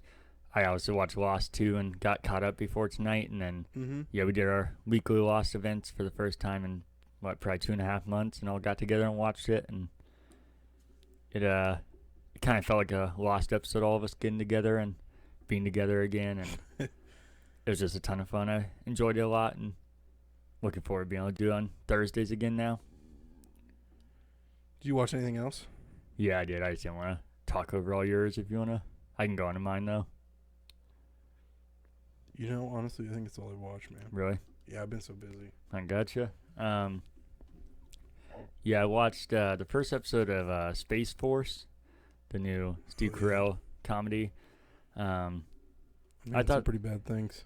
Really? Yeah. I was going to say, I've only seen one episode, so I'm not going to judge too much either way. But I thought the idea sounded fucking hilarious when I heard about it. Because the Space Force already is kind of a very funny topic. And then combine that with like the Office style humor. So that sounds like just straight gold. And the first episode, I didn't think it was bad at all. But yeah, there was like a few times I smiled and that was about it. The Office, I felt like I was laughing out loud a lot of times. And there's like characters I really care about. This, I feel like nothing was bad about it to me, but nothing stuck out at all. Just kind of, yeah, that was good. And then kind of just ended. But that's just one episode, so obviously I didn't know people were saying bad things, though. Yeah, I heard early reviews. It wasn't good. And then there's another Mandalorian Monday, and I missed it last week. We watched 2 episodes. I didn't put the titles of this one. I should have, but I know they were going over the process of filming, which was super interesting. I think you would like a lot. And then the second one, can't remember what that topic was. I'll try and remember and look them up so I'm not just sitting here thinking forever. But then at the drive-ins the past couple times, I forgot that I saw Lego Batman last time is one I saw. If you haven't seen it, have you seen that actually? Part of it. I had to leave and go to work. Oh, okay. I think the movie's fucking hilarious and adorable, especially if you like the regular Lego movie. And Will Arnett does a perfect douchey Batman, and I feel like it's just so well for it. that. Yeah. And then I watched the movie Holes. Oh, it's a great one. It is. I wasn't offended at all, I'll start with, but I didn't realize how that movie is probably like early 2000s. I should have looked it up. But how much that movie not even fly nowadays. And I know we talked about that with movies in like the 80s or even 90s, but this movie is early 2000s. And that movie would not fly at all. Even the basic premise of it, that he does something relatively innocent and pretty much goes to a slave camp where he calls the boss, Mr. Sir. This is. And then. I think I was in middle school. You got me Okay. wondering. This might even be like mid-2000s. Like 2005, 2003 maybe? 2003. 2003. Did you ever read the book as a kid? No. It's good. I actually even avoided the movie for a while because all my friends wouldn't shut up about it. But then I finally watched it. Yeah, that's pretty good. There's supposed to be a sequel. Really? Book. Okay. not movie. I wish I would have taken notes while I was watching it. I know a few of the things. They say shit, damn, and hell, and it's PG. And one of the leaders, there's a Spanish kid in it, or Hispanic kid, and he's speaking Spanish. He's like, "You're in America, speak English now." I was like, that would not fly at all. And I thought it was good. Like I said, I didn't care at all. Just these things were sticking out to me just because how fast things can change. A movie from the early 2000s, how just so dead it would be now if it did that. Yeah. And I know I'm missing a lot of things that I said I should have taken notes, I'm definitely not offended because I was laughing out loud at them, but I just couldn't believe how different movies are, even from the early 2000s. I bought a bearded dragon because of that movie. Because they weren't bearded dragons in the movie, but that's what they used. Oh yeah, you can. That whole scene is real silly. I don't know if you remember it. They're like stand up, right? Or CG? Yeah, after being there. Well, not even just they look bad, but yeah, they're in that hole the entire night. Now don't move an inch. And then when all the bad guys come there and, hey, we're here for it. And you're not here for it. And just all stand up immediately and all these dragons just fall off them. What the fuck? I thought, what happened to not moving and not saying a word? And they just, when it's convenient, all of them just fall off of you and you stand up. Yeah, I would have been one of your friends that was nuts about that movie. Became my existence for a little bit. Did those peaches still look as delicious as they did back then? When he finds, what was her name? Found her peaches like in a jar that she gave to that guy. Actually, Sam? I remember that. I remember the onions they were eating. Yeah. I don't remember the peaches. There was like a jar of peaches that he ate. Huh. That had been super alcoholic. I'm pretty sure. I'm Yeah, not I sure. remember that. Kate Burlow, was that her name? Yeah. Yeah, and her lipstick. What was it? Rattlesnake venom or something? Yeah. God, I haven't seen that movie in a while. That was the thing that caught me most off guard. That was this movie. Like I said, there was already a lot of things that definitely people call racist. In fact, just the slave owner alone being Mr. Sir. But then, did you remember they clearly implied the dude being racist and going out and murdering the main black character? Sam? Is that his name? I think it was Sam. Yeah, he's trying to get away on the boat and they just shoot him in the back of the head. I think so, yeah. This, even racial thing aside, or it being current day, them showing somebody getting shot in the back of the head when not flying PG, and especially because he's a certain color. Holy shit! Can I show you something crazy? Yeah. So you know the little cute kid that he's the one that ate the peaches. Oh yeah, we looked it up. Do you see what he looks like now? Yeah. What the hell, dude? So different. Yeah. Let's I don't want to ruin it for you because I remember Michaela looked it up and showed me. Yeah, Sam. Sam was his name. Yeah. Sam, and then Madame Zeroni, I think, is the one that might have gave him the peaches. I can't remember. Let me see if it's peaches. Right. I loved that movie.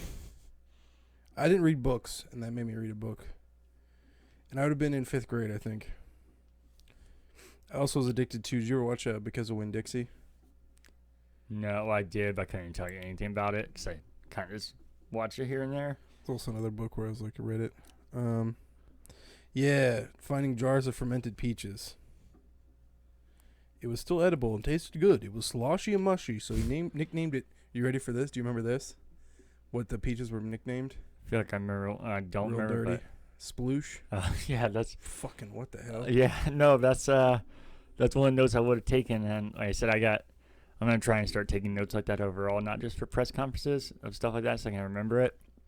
Because yeah, they said sploosh was already sounded so gross to me, but then I started saying stuff that definitely either they were so innocent that they didn't realize what they were writing, or they definitely realized what they were writing. Because it wasn't just that; they added so much stuff that would have made sense with that would have made dirty, and they went all in on it. But besides that, I went to another drive-in last night and saw Twister and the Goonies, and oh man, yeah, it was good stuff. Twister. Yeah, that movie. I knew it wouldn't hold up, and it definitely didn't, but it's still enjoyable. How was that scene? How'd that hold up? Which one? Oh, the cow. The Yeah, cow. it's fucking terrible.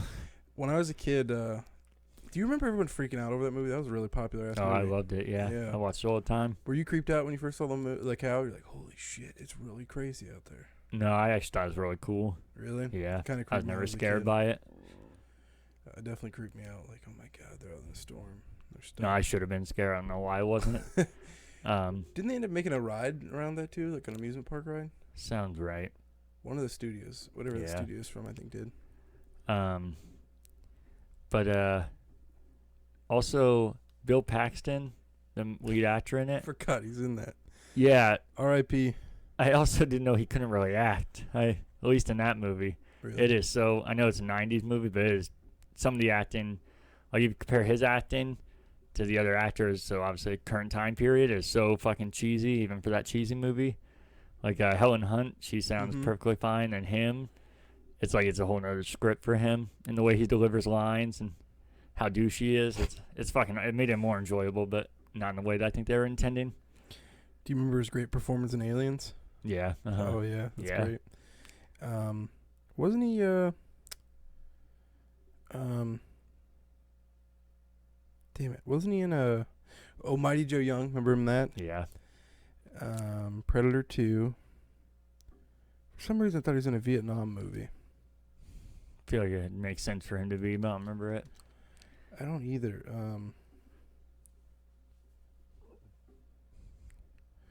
No, maybe that's not him. But yeah, it's game over, man. Yeah. I was gonna say I forgot, but I don't think I knew at the time that Philip Seymour Hoffman was in it too. It was like a cast of characters that are dead now, unfortunately. Well, actors, not characters. He played the guy that was kind of like not really a hippie, but I feel like that's the best way to describe him, or like a stoner, I guess. Do you remember that? The guy's like, just kind of seems like an idiot and just doesn't realize all this destruction that's going on. I think so. What year did that come out? I watched it right after it came out. I feel like 98 would be my guess. That was definitely. Oh my god. Late 96. So if you think by the time it came, I watched it on VHS and I watched it in theaters. That's what I did too, I think. Yeah, but we got it brand new. So Yeah. I would have been, holy shit. I'm surprised you remember that. This is some quick math here.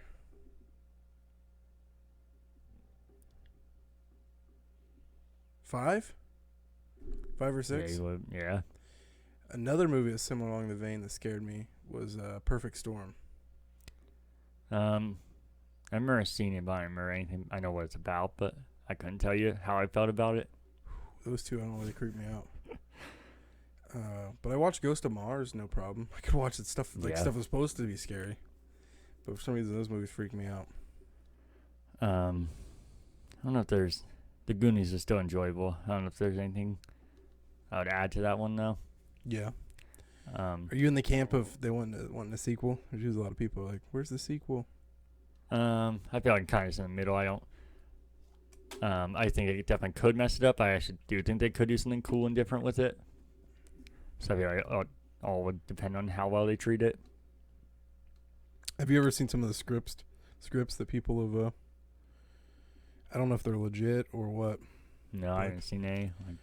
Like I think one was like involving their kids. Oh, okay. So kind of like I was gonna say Stranger Things. It. Yeah. Perfect Storm came out in '99. It looks like. Okay. So it was a little bit older, but yeah, I remember Twister and everyone freaking out about it. Yeah. I didn't watch it in theaters though. I did recently discover I thought for sure my first movie in theaters was either Matrix or Blade. I was like, oh dude, that's so cool. My first movie's rated R. Did I tell you this? No. I told my parents. My parents were like, no, that's not true, Cody. Your first movie was Toy Story. Well, that's a good one too. Yeah, it's a good one, but it's always cool to be like, my first movie in theaters was rated R. My parents didn't give a shit.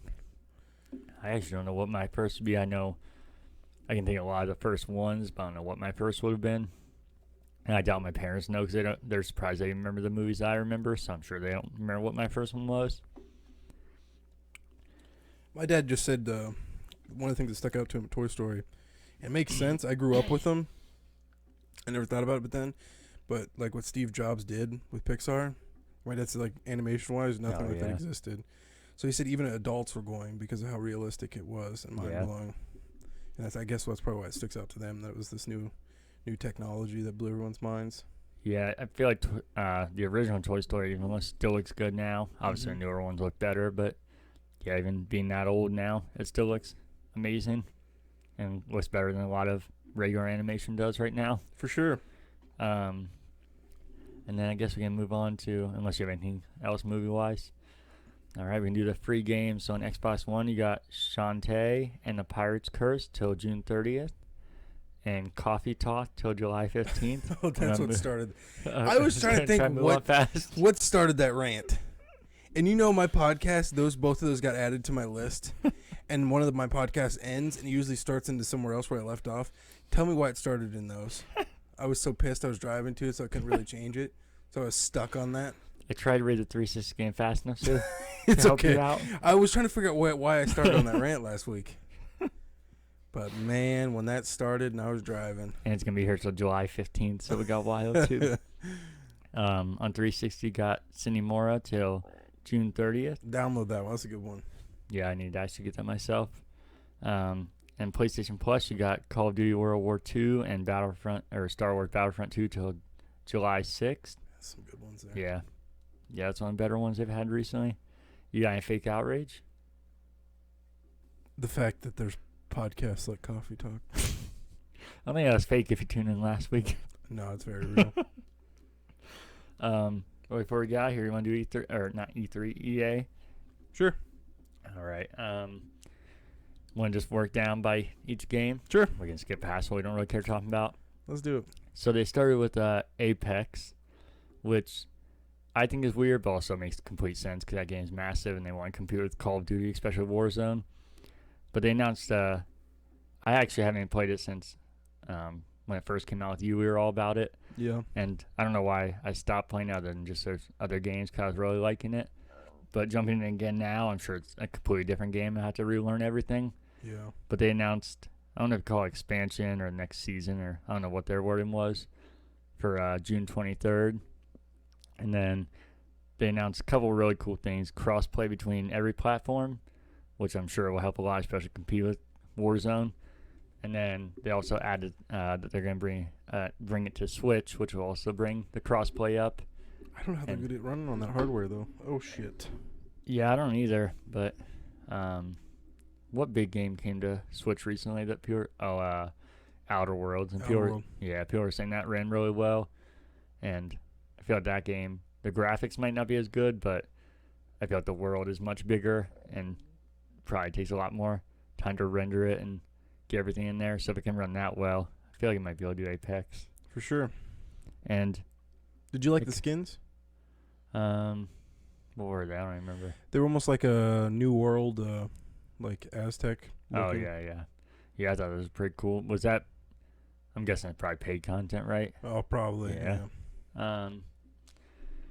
But it could also be the thing where maybe not exactly the same game, it's crossplay, which sounds weird, but like Fortnite and a lot of these games are on mobile and Switch and everything. So I feel like they definitely have to be running a little different, but they can still play against each other, so maybe it won't be identical to those games, even though you can play with them. Yeah. And I didn't know, but I guess most cross-play games still try and put you with. I don't know if this is true, but I heard that they still try and match you up with the same console or system, whatever you're using, and then kind of default to the next ones after that, which makes sense because I feel like everything would run better and smoother if everybody's on the same thing. Yeah. Even though crossplay is a cool idea. And then they talked about Sims 4, which I didn't care much about, but I feel like this thing that stood out for some other people was showing Baby Yoda. Yeah, and cats and dogs. Yeah. Falling in love. And then maybe I just don't know, but I feel like them talking about bringing it to Steam was a big deal because nothing is ever on Steam, right? No. Yeah, so I feel like that's a big deal. Which I'm kind of wondering, man, are they just getting away with Unity or getting rid of it or what? Origins. Yeah. I know that's what you said earlier. So I had to have a correction. And then they showed Command & Conquer Remaster, but I feel like they've already shown a lot about the game, and personally I don't care about it at all, but I don't know about you. Yeah, definitely I would get it. Oh, really? I barely played that game back in the day, but I absolutely love the soundtrack and the fact they brought the same guy back. Yeah. And they're letting him remaster his own stuff. I noticed that there's usually some like anti-communism or really big symbolism in that. It's looking like they're not kind of leaned away from that. Yeah, I remember it. Like, so I'm not even a fan. I remember that. Yeah. Like an older game. And then they talked about It Takes Two, which doesn't come out till 2021. It's the developer of A Way Out, which I think I actually didn't even finish it, but I thought the game was really unique and cool. Even though the presenter and I guessing lead designer couldn't be seem more unlikable and ridiculous. But I didn't really understand what the game was. Just the fact of what they made before it gives me promise for it. And 2021 is a while away for a game like that, so I feel like they're probably taking their time for it, especially A Way Out. It's been years since they've done that already. So I feel like they must be working hard on it. Or hardly working. Hopefully not. True. I never got to play that, man, because it's so focused on 2 players. Yeah, it's on Game Pass now. Really? And yeah, that's what the cool thing is. It is some focus on 2 players that you kind of do have to play like that. And I like that. I think there's plenty of fun. I was going to say I don't really like co-op games where you're co-op and not really co-op, but I do. I think there's a place for that because if every game completely relied on co-op, I think it'd be obnoxious. But I do think it's kind of cool when games kind of force that instead of just being a feature. Like I said, as soon as I started saying that, I was like, that doesn't make sense because I love Halo and you can easily play that co-op or not. But I feel like it is kind of unique and different when a game does force you to actually be cooperative. Yeah, and I never wanted to start it because I feel like it would take away from the experience. Yeah, I think so too. And me and Derek were playing. We just didn't stick with it. I think if you really stick with it, probably only take you a few hours. But it seemed like it was a really cool story, and like I said, definitely unique. So that could be a game after we finish Anthem that we could do real quick. Cool. And then they talked about Lost in Random, which was that Tim Burton looking game. Again, I don't really know what was happening, but I thought the art style looked really cool. And I don't even know who made that one. I should put that as a note. I don't know either, but that's getting real close to Tim Burton. Yeah. Crazy close to Tim Burton. Yeah, before I even got to the gameplay, the concept art, I thought it looked like it. So that's how much it looked like the concept art even gave it away. Which I'm surprised he never made a game. Yeah. And next they showed, this name couldn't be more generic, Rocket Arena. But I just thought it looked really cool. It's a game kind of like third-person shooter, but just all RPGs and looked really over the top. Again, I feel like they fall into the mold of everybody trying to look like Fortnite right now. And I feel like they're definitely trying to compete with that, which they're never gonna. That's why I don't get why people are trying to compete with things like that. But I do think it was an interesting, cool game. And again, as much as I like really tactical things and all these things that have crazy features, kind of like Doom, it is a nice change up to have something that's just so simplistic and silly. But that comes out July 14th on Steam, PS4, and Xbox One, and is crossplay, which should help because a game like that is probably not going to have a huge audience. I don't know. I feel like that'd be a free-to-play game, but I don't think they said. Do you remember? I think it was free to play. Okay. Yeah, I do remember playing a lot of games have that game mode. Yeah. It'd be nice to have one centered around that. Because some of the FPSs where I was like, I just couldn't get into them, wasn't talented enough. Like, I'm thinking back, I feel like Tribes had something like that. It was with the grenade launchers. And, of course, Quake, I think, kind of established that. Yeah. We used to, I'm sure we weren't the first ones, but we didn't have it online or anything. We used to do that in Halo and make our own rocket mode. And, yeah, it was so much fun. And I do feel like I'd prefer this game to be first-person shooter. I think rockets like this makes it hard to be as skilled because you don't have as precise aim. But I'm guessing their point of it was probably that you can see so much more around you opposed to just a straight, narrow view, because I feel like it's really hard to avoid rockets or know what's happening if you can't see what's happening around you. Yeah. I'm assuming that's why they made it third person. And then they showed more Star Wars Squadrons. You want to talk about that a little bit before I go on? I feel like that didn't show too much. No. Yeah, it's more than the initial launch trailer that we got a few days ago. It looks cool, man, because I think one of the first big Star Wars games is a game designed around that, and the creator of it was like, I played the shit out of those in the 90s. Yeah. And I think the first arcade game, Star Wars Arcade, was also around that. I was late to the scene, but I played a little too much of the Battle for Naboo. Do you ever play that? No, I don't think so. Oh, man, I put a little too many hours into that. It was probably the first game where my parents thought I was insane, but I bought it for every console I could. So PC, PS1, and I think it's PS1 and N64 had all of them, and I just loved it, and it felt like that. And I was like, well, this got me really excited. And the customization, you could put little bobbleheads and decorations inside your spaceship, change the color. Then what really sold me was where it almost started meshing with Battlefront. Did you see? I think you might have walked away for this, but it was like a big ship, and it's almost like you're defending that big ship. Oh yeah, I saw that. Like massive battles. I was like, oh man. So the trailer that they released that we forgot to talk about did not sell me, but the little bit they showed, I was like, I'm good. I think it's my favorite game in the press conference. Really? Yeah. Yeah, the trailer didn't sell me either, but not really for the reasons for you. For me, it was that I don't really like flight games in general, and even most games that have flying sections I don't really prefer. Like Battlefront has it, and they do it well. I just don't really like it. Yeah. There's exceptions to that where I feel like it's really simplistic that works, like Banshees and Halo or stuff like that, where you don't really even need to know flight how to do it. It's kind of just like driving a car but in air, which I know is what flight is, but most flight games have it way more to it than that. Oh, for sure. So I didn't think it looked bad. I just didn't think it looked for me. But one of the things I thought was cool, I don't know if they didn't show it in the launch trailer. I just saw it on some website, I can't remember. That's only going to be a $40 game, which I'm super surprised by, having EA and Star Wars behind it. I feel like they could easily make it $60. So I think it's cool they're doing something different like that. And I think it could definitely help it sales-wise when it's surrounded by games that are $60. All those skins and bobbleheads are going to cost a lot of money. And then they announced the release date for October 2nd. But the things that got my attention a little more, because I said I kind of wasn't interested in it since it was flight, and I still might, if I actually play it, might not like it. I don't know if these things will affect it if I just truly don't like the flying. But they said there's going to be a full single-player campaign. And as soon as I saw it was $40, I was like, oh, that's the reason. It's like a multiplayer-only kind of thing. And I'm sure their full single-player campaign probably is not like a massive thing with a ton of cutscenes or anything. But I don't know if you ever played Battlefront 2's campaign, the new Battlefront.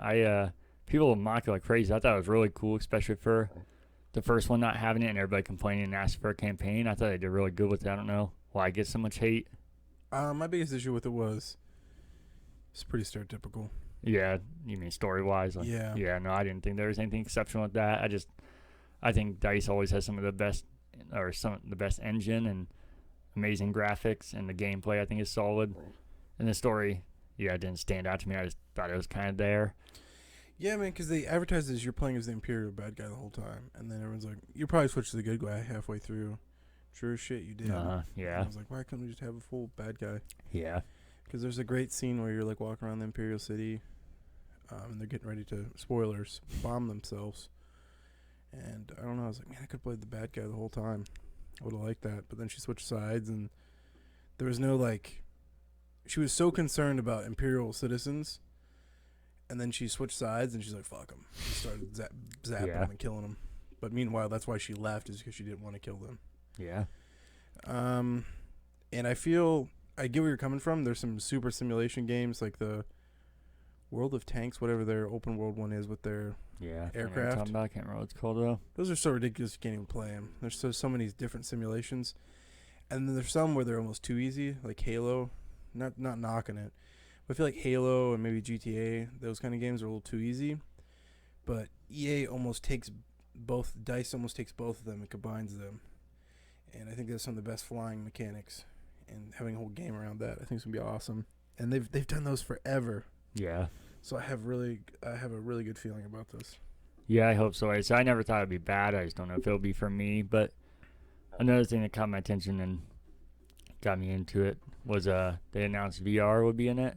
So I'm assuming they didn't talk about, which is weird, and what VR would be supported. But I would guess that leaves us to assume that if you get PS4 or the PC version, you have VR.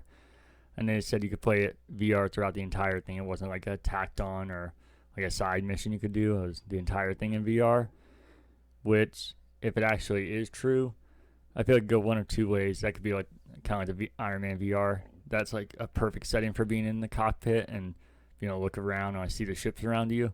Sounds like the future of VR and sounds so cool. But also, that's kind of an issue with flight in general, is that it's so fast paced and there's so much going on.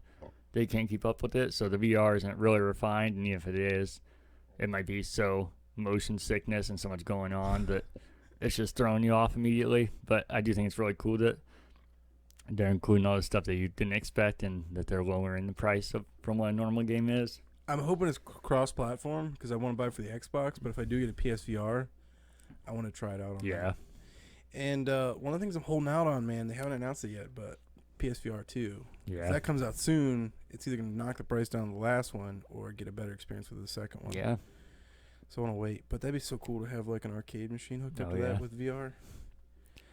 If they can get some investors, like if Chuck E. Cheese changed up their whole game, or Dave & Buster's, and focused heavily on VR and brought these games to the arcade, I'm telling you, man, you could just see a resurgence in VR because, I don't know, at least the way my dad talks and you hear documentaries talk, my dad loved arcades, and it was because home consoles sucked ass. Like you said, even the arcade ports were complete ass, and you go to the arcade because you got the better experience. So if you get some really powerful hardware, pay like $10, like what AMC was doing, but get some actual titles behind it. Yeah. We could see a resurgence in VR. I don't know, in a post-corona world, who knows? People are like, I'm not putting that mask on. Yeah, I was actually kind of surprised when people were over for E3 and people were just, switching out the VR back and forth. So this is kind of surprising. I hope that becomes the new norm. I hope everyone just stops. Yeah. I hope there's not a resurgence in corona either. Yeah. And then next they talked about Madden, kind of did like a sizzle reel of other EA Sports games. Nothing stuck out to me besides the cringe of Lamar Jackson introducing it. And all of it looked fine, but those sizzle reels all look the same and just look like the next year's sports games. Can't really tell what's going on. You think they told him not to record vertical? But he did anyways? I was going to say he did, didn't he? Yeah. No, I feel like with that, there's, hey, will you record this for us? And didn't tell him anything. Yeah. I feel like in the corona world, too, people are more understanding of that stuff. Yeah. And then they did one more thing, which I know most people lost their minds. I think you were probably in that, but I was so disappointed. And that one more thing was the next Skate game, which I think is Skate 4, right? Yeah, Skate 4. Yeah. Well, I'll let you go first because I feel like it's more your thing. I would. It's almost like very similar to the Tony Hawk story. Oh, really? When those came out, all my friends freaked out and loved them, and I got where they were coming from. So I would just hang out with them, hang out while they're playing it. We just chill, and they'd play on the side. And one of my really good friends was incredibly addicted to him, to like an insane amount. And that's all he's been waiting for, is Skate 4. And as soon as they announced it, we started texting, and he was freaking out. And my excitement was mainly for him because he's been waiting for so long. I'm like, holy shit, it's actually happening. Yeah, I know. People, like they said, they kind of like commented it into existence. I don't think that was completely it. I'm sure money factored into it, but yeah, I feel like that is partly true. And I think it's going to be a Doom thing all over again. You see all the skate games that have been announced. That's, you mentioned it last time, but yeah, I was going to say that. And I feel like this is the weirdest time for them to get into it because, yeah, there's more competition than ever when people have been asked for it for like half a decade now. And I know it had no competition. 1 through 3, had no competition. Yeah. I think at the same time Tony Hawk Ride came out, and that was like almost corny. That was definitely corny when it came out. If you had that at your house, it'd be like having a DDR mat. Like, what are you doing? And I don't like DDR, but that at least worked, and people thought it was good. Tony Hawk Ride was looked at as quite the abomination. For sure.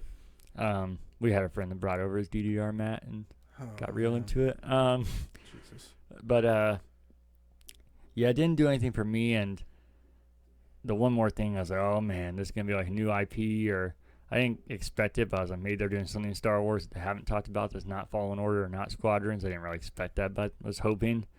But for it to be that, I think it's exciting for a lot of people, and not for me at all. And that's actually why I thought you liked this, because I knew you weren't a big Tony Hawk guy and you were reacting so much. And I was like, oh, okay, he must be a skate guy then, because it kind of turned into the Guitar Hero Rock Band thing where everybody like picked a side. Oh, yeah. With those two, I like both of them, but Tony Hawk was always my thing. And not because I hated Skate or picked a side. I just feel like Skate tried to get a little more realistic, and Tony Hawk was always more arcadey. For sure. I think there's a place in the world for both of them. Oh, yeah, definitely. Yeah, that's just why I was like, oh, no, Tony Hawk only. I was just like, for me, Tony Hawk was my style of game, so I didn't really care about Skate at all. Did you remember how good those graphics were too? Oh, yeah. Those were, yeah, that part, if you're comparing, Tony Hawk was always better, but yeah. like I said, Tony Hawk seemed like he was always going for more arcadey, so I think their graphics worked for that. I think this was my pickups too, where I picked up Skate. Oh, really? Skate 1 for $2 at that trailer park thrift store. So Yeah. I said for $2, I'll give it a go. No, I hear you. But yeah, those graphics were insane. And the soundtrack, Yeah. it was fun just to put it on. Like Andrew would play it, and then we would just listen to music. Yeah. And the noises were cool, like hearing the trucks hit things, and just it was unbelievably realistic. I think I started it with on their other press conferences we talked about. So I guess I'll do this one at the end. What do you think overall of their conference? It was good. It was clean. There wasn't a big push to indie, so that was like kind of exciting for me because I was so tired of seeing like, oh, bird's eye view, dungeon crawler. Uh-huh. So that was kind of exciting to see that, see some normal games. Nothing too big. Skate, that's massive, of course, but nothing too big for me personally. You kind of got me excited at the end, though, when you said possibly NCAA. You're like, maybe. Oh, yeah, that one, like I said, I even said then I didn't think it would happen, but that would have been a fucking bombshell that would got everybody's attention. I think even more than Skate, because people have been talking about it for, 7 years now? Yeah. And I feel like would have gotten so many non-game fans' attention because there's so many sports fans that would have gotten fucking crazy about that. If you see the NCAA, the last two, out in the wild, definitely pick them up. I remember you saying that, yeah. Dude, they've exploded. They've already doubled probably in the last year. I've had a chance to pick them up for $40 and be like, that's too much. They're up over probably 100 now, I think. Actually, I can tell you right now what they're. Which is funny because that was always the meme that sports games are the worst for that, and they traditionally are. Obviously, it's true, but What I've noticed with sports games, if it's the last one of a console, yeah, they're usually kind of expensive. But the last one ever, that's. hopefully not. Yeah, right. I hope those fucking prices come down, man, because they'll update rosters and people Yeah, really support them. Was 13 the last one? thought it was 14. 14. So it came out in 13 though. Probably you're thinking that. So even if you're looking at 2013, a complete copy, you're probably gonna get $50 for, which is bananas. Mm-hmm. 2014, I mean, I'm telling you, I think it's over $100. All right, you ready for how much do you think it is? Complete price right now on eBay. Is this like sealed or just Manual, case, open, complete works. 110? This guy's an idiot. Let's see, 110 you said? Yeah, just And- based off what I know and what you said. I'm gonna go over here and look at sold before I actually say this ridiculous number because this is mind blowing. What the fuck, dude? This one has no manual, and someone spent $145 on it. A disc only, minor scratches, $103. This was a game I saw multiple times for like $40-$50. I'm like, that's too much. Yeah. I almost bought it. What do you think would keep me from fucking buying this thing, though? Who's on it? Do you remember who's on it? I feel like it must be a Michigan player the way you said it, but I don't remember it being. Is it Charles Woodson? Is it that nasty one? Oh, Denard Robinson. Yeah. Yeah, I forgot he was on it. Disgusting. I do have NCAA basketball 14. How do you? I found that at a Goodwill. I might fucking... If it's anywhere near this, it's getting sold. Because I have no plans of playing that. 2014 probably for that one as well, right? Yeah. Because I'm sure it was with a college license that messed it all up.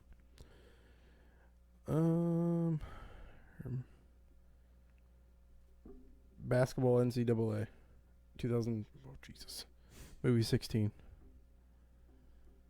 2014. Was that the? Guess I better put a game in there, huh? Xbox. Was it 2014? I'm just assuming since that's when all the college license got messed up. Oh fuck, it might be 2010. Oh, okay. Clearly, they wanted to hold on to football. It's probably a little bit more profitable. Yeah. Yeah, I don't really remember. Oh my God, it's up to $70. I might hold on to it a little bit longer. We'll see Yeah. where that price goes. It was. I can't remember if it's for the if it's for the PS3. I'm selling it. But Xbox 360, I'll hold on to it. Yeah. So if you see that out there, definitely pick that up. 2013, 2014. I think even 12, which is that the Gators with Tim Tebow? Might be. I think That even makes that one's sense. worth a little bit. But yeah, so I always look at those. I gotcha. I think overall their press conference was just okay for me. I think it was very underwhelming. I think presentation-wise is actually really well done and a lot cleaner than most of them, even though there's some cringe. And we went through 2 energy drinks pretty fast, but I feel like a lot of those I think were actually mainly just like the buzzwords we use, not really the awful things that happen. I think it's actually presentation-wise really well done. And yeah, it was a nice change of pace from the just feeling like you're watching a 2-hour compilation of one game. So you could tell when a game ended and a new one started, which should sound like the easiest thing in the world to do in a presentation about new games. But at the same time, besides skate, and that didn't do anything for me personally, but still I can recognize that as something big for other people. But even including that, I feel like going to new generation and having one of the biggest game companies, I thought there was going to be so much more from them. And it was under an hour, which already seemed weird to me that it was that short. But then even on top of that, I didn't feel like there was anything that was obviously like next generation or things that, besides that, like Minute Sizzle really did of like engines and showing what they can do in the future. But that didn't do anything for me. I was like, I don't know what that. I'm sure that does make sense and shows what your physics can do and everything in the future, but that does nothing for me right now. It's not like the Tech Demo or the Unreal did where you can see the potential of it unless you really know games like that and you're a designer. But I just feel like it was weird. I know people like to hate on EA, but I think most people that hate on EA probably own multiple EA games and play them consistently. Oh, yeah. And I'm not one of those people. I think they do plenty of good stuff. You know, there is some decisions there more than questionable, but I feel like you could say that about any major game company. People just like to pick and choose what they don't like. But I don't know. I guess with me having more positive feelings about them, this being a new generation, and like I said, if E3 was really E3, I feel like this year is going to be the craziest in like a decade. And I feel like either it wasn't going to be, and this just what it was is going to be kind of underwhelming overall, or it not happening kind of messed things up and divided everything and didn't make it what it was, because I feel like for this company being so massive, it was very underwhelming for me. Do you think that companies are holding back for next gen? I'm sure they are, but I feel like this is a time to show it, unless the only other one, unless there's more that isn't scheduled yet, is Microsoft. But even Sony's, I felt like there's cool stuff, but not the kind of stuff we were expecting. And Would you expect at least 2 more Sony press conferences? that's the other thing I was going to say, yeah, that the way they kept talking about how this is just the beginning and everything, I feel like maybe there is more, and that's the reason that we're not seeing so much third party, and it seems like all these companies that have their own are kind of holding back intentionally maybe, and hopefully, because yeah, it just seems too underwhelming going into a new generation of gaming.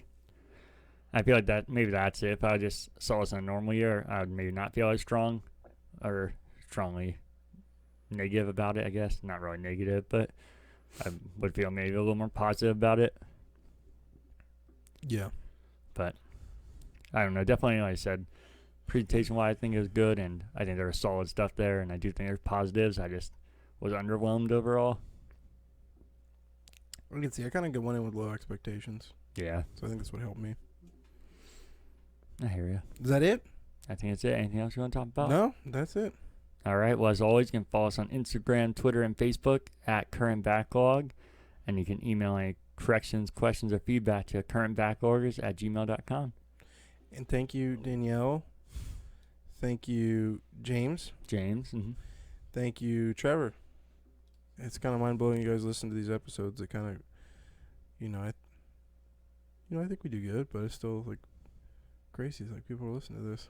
No, yeah, it's weird to think anybody that we're just sitting here making this and then people are going to listen to it. Yeah, it's a weird concept, and obviously that's the point of it, so it might sound dumb, but yeah, it is weird to think about, and that people will talk about, even though they're our friends, but they talk about our episodes like we do sacred symbols or something. It's not weird because I completely understand it, but kind of cool, I guess.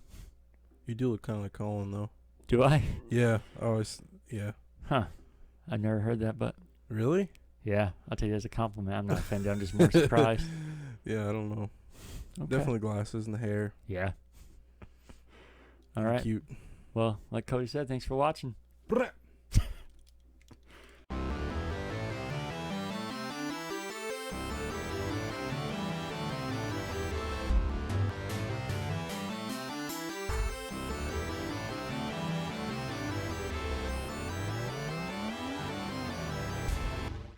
All right, guy. All right. We ready? Open this. Yes. Take it away. We are. Let me make sure we're still recording. That is pretty crucial. Recording a podcast is recording. I hate you so much. All right, I'm ready. Get ready here. Oh, Jesus Christ. Crack this open though. Oh, crack open my eardrums. Welcome to episode. I was about to make a really disgusting. I didn't know you were going. I did it on purpose. We can start over. I was gonna make a real nasty noise in there.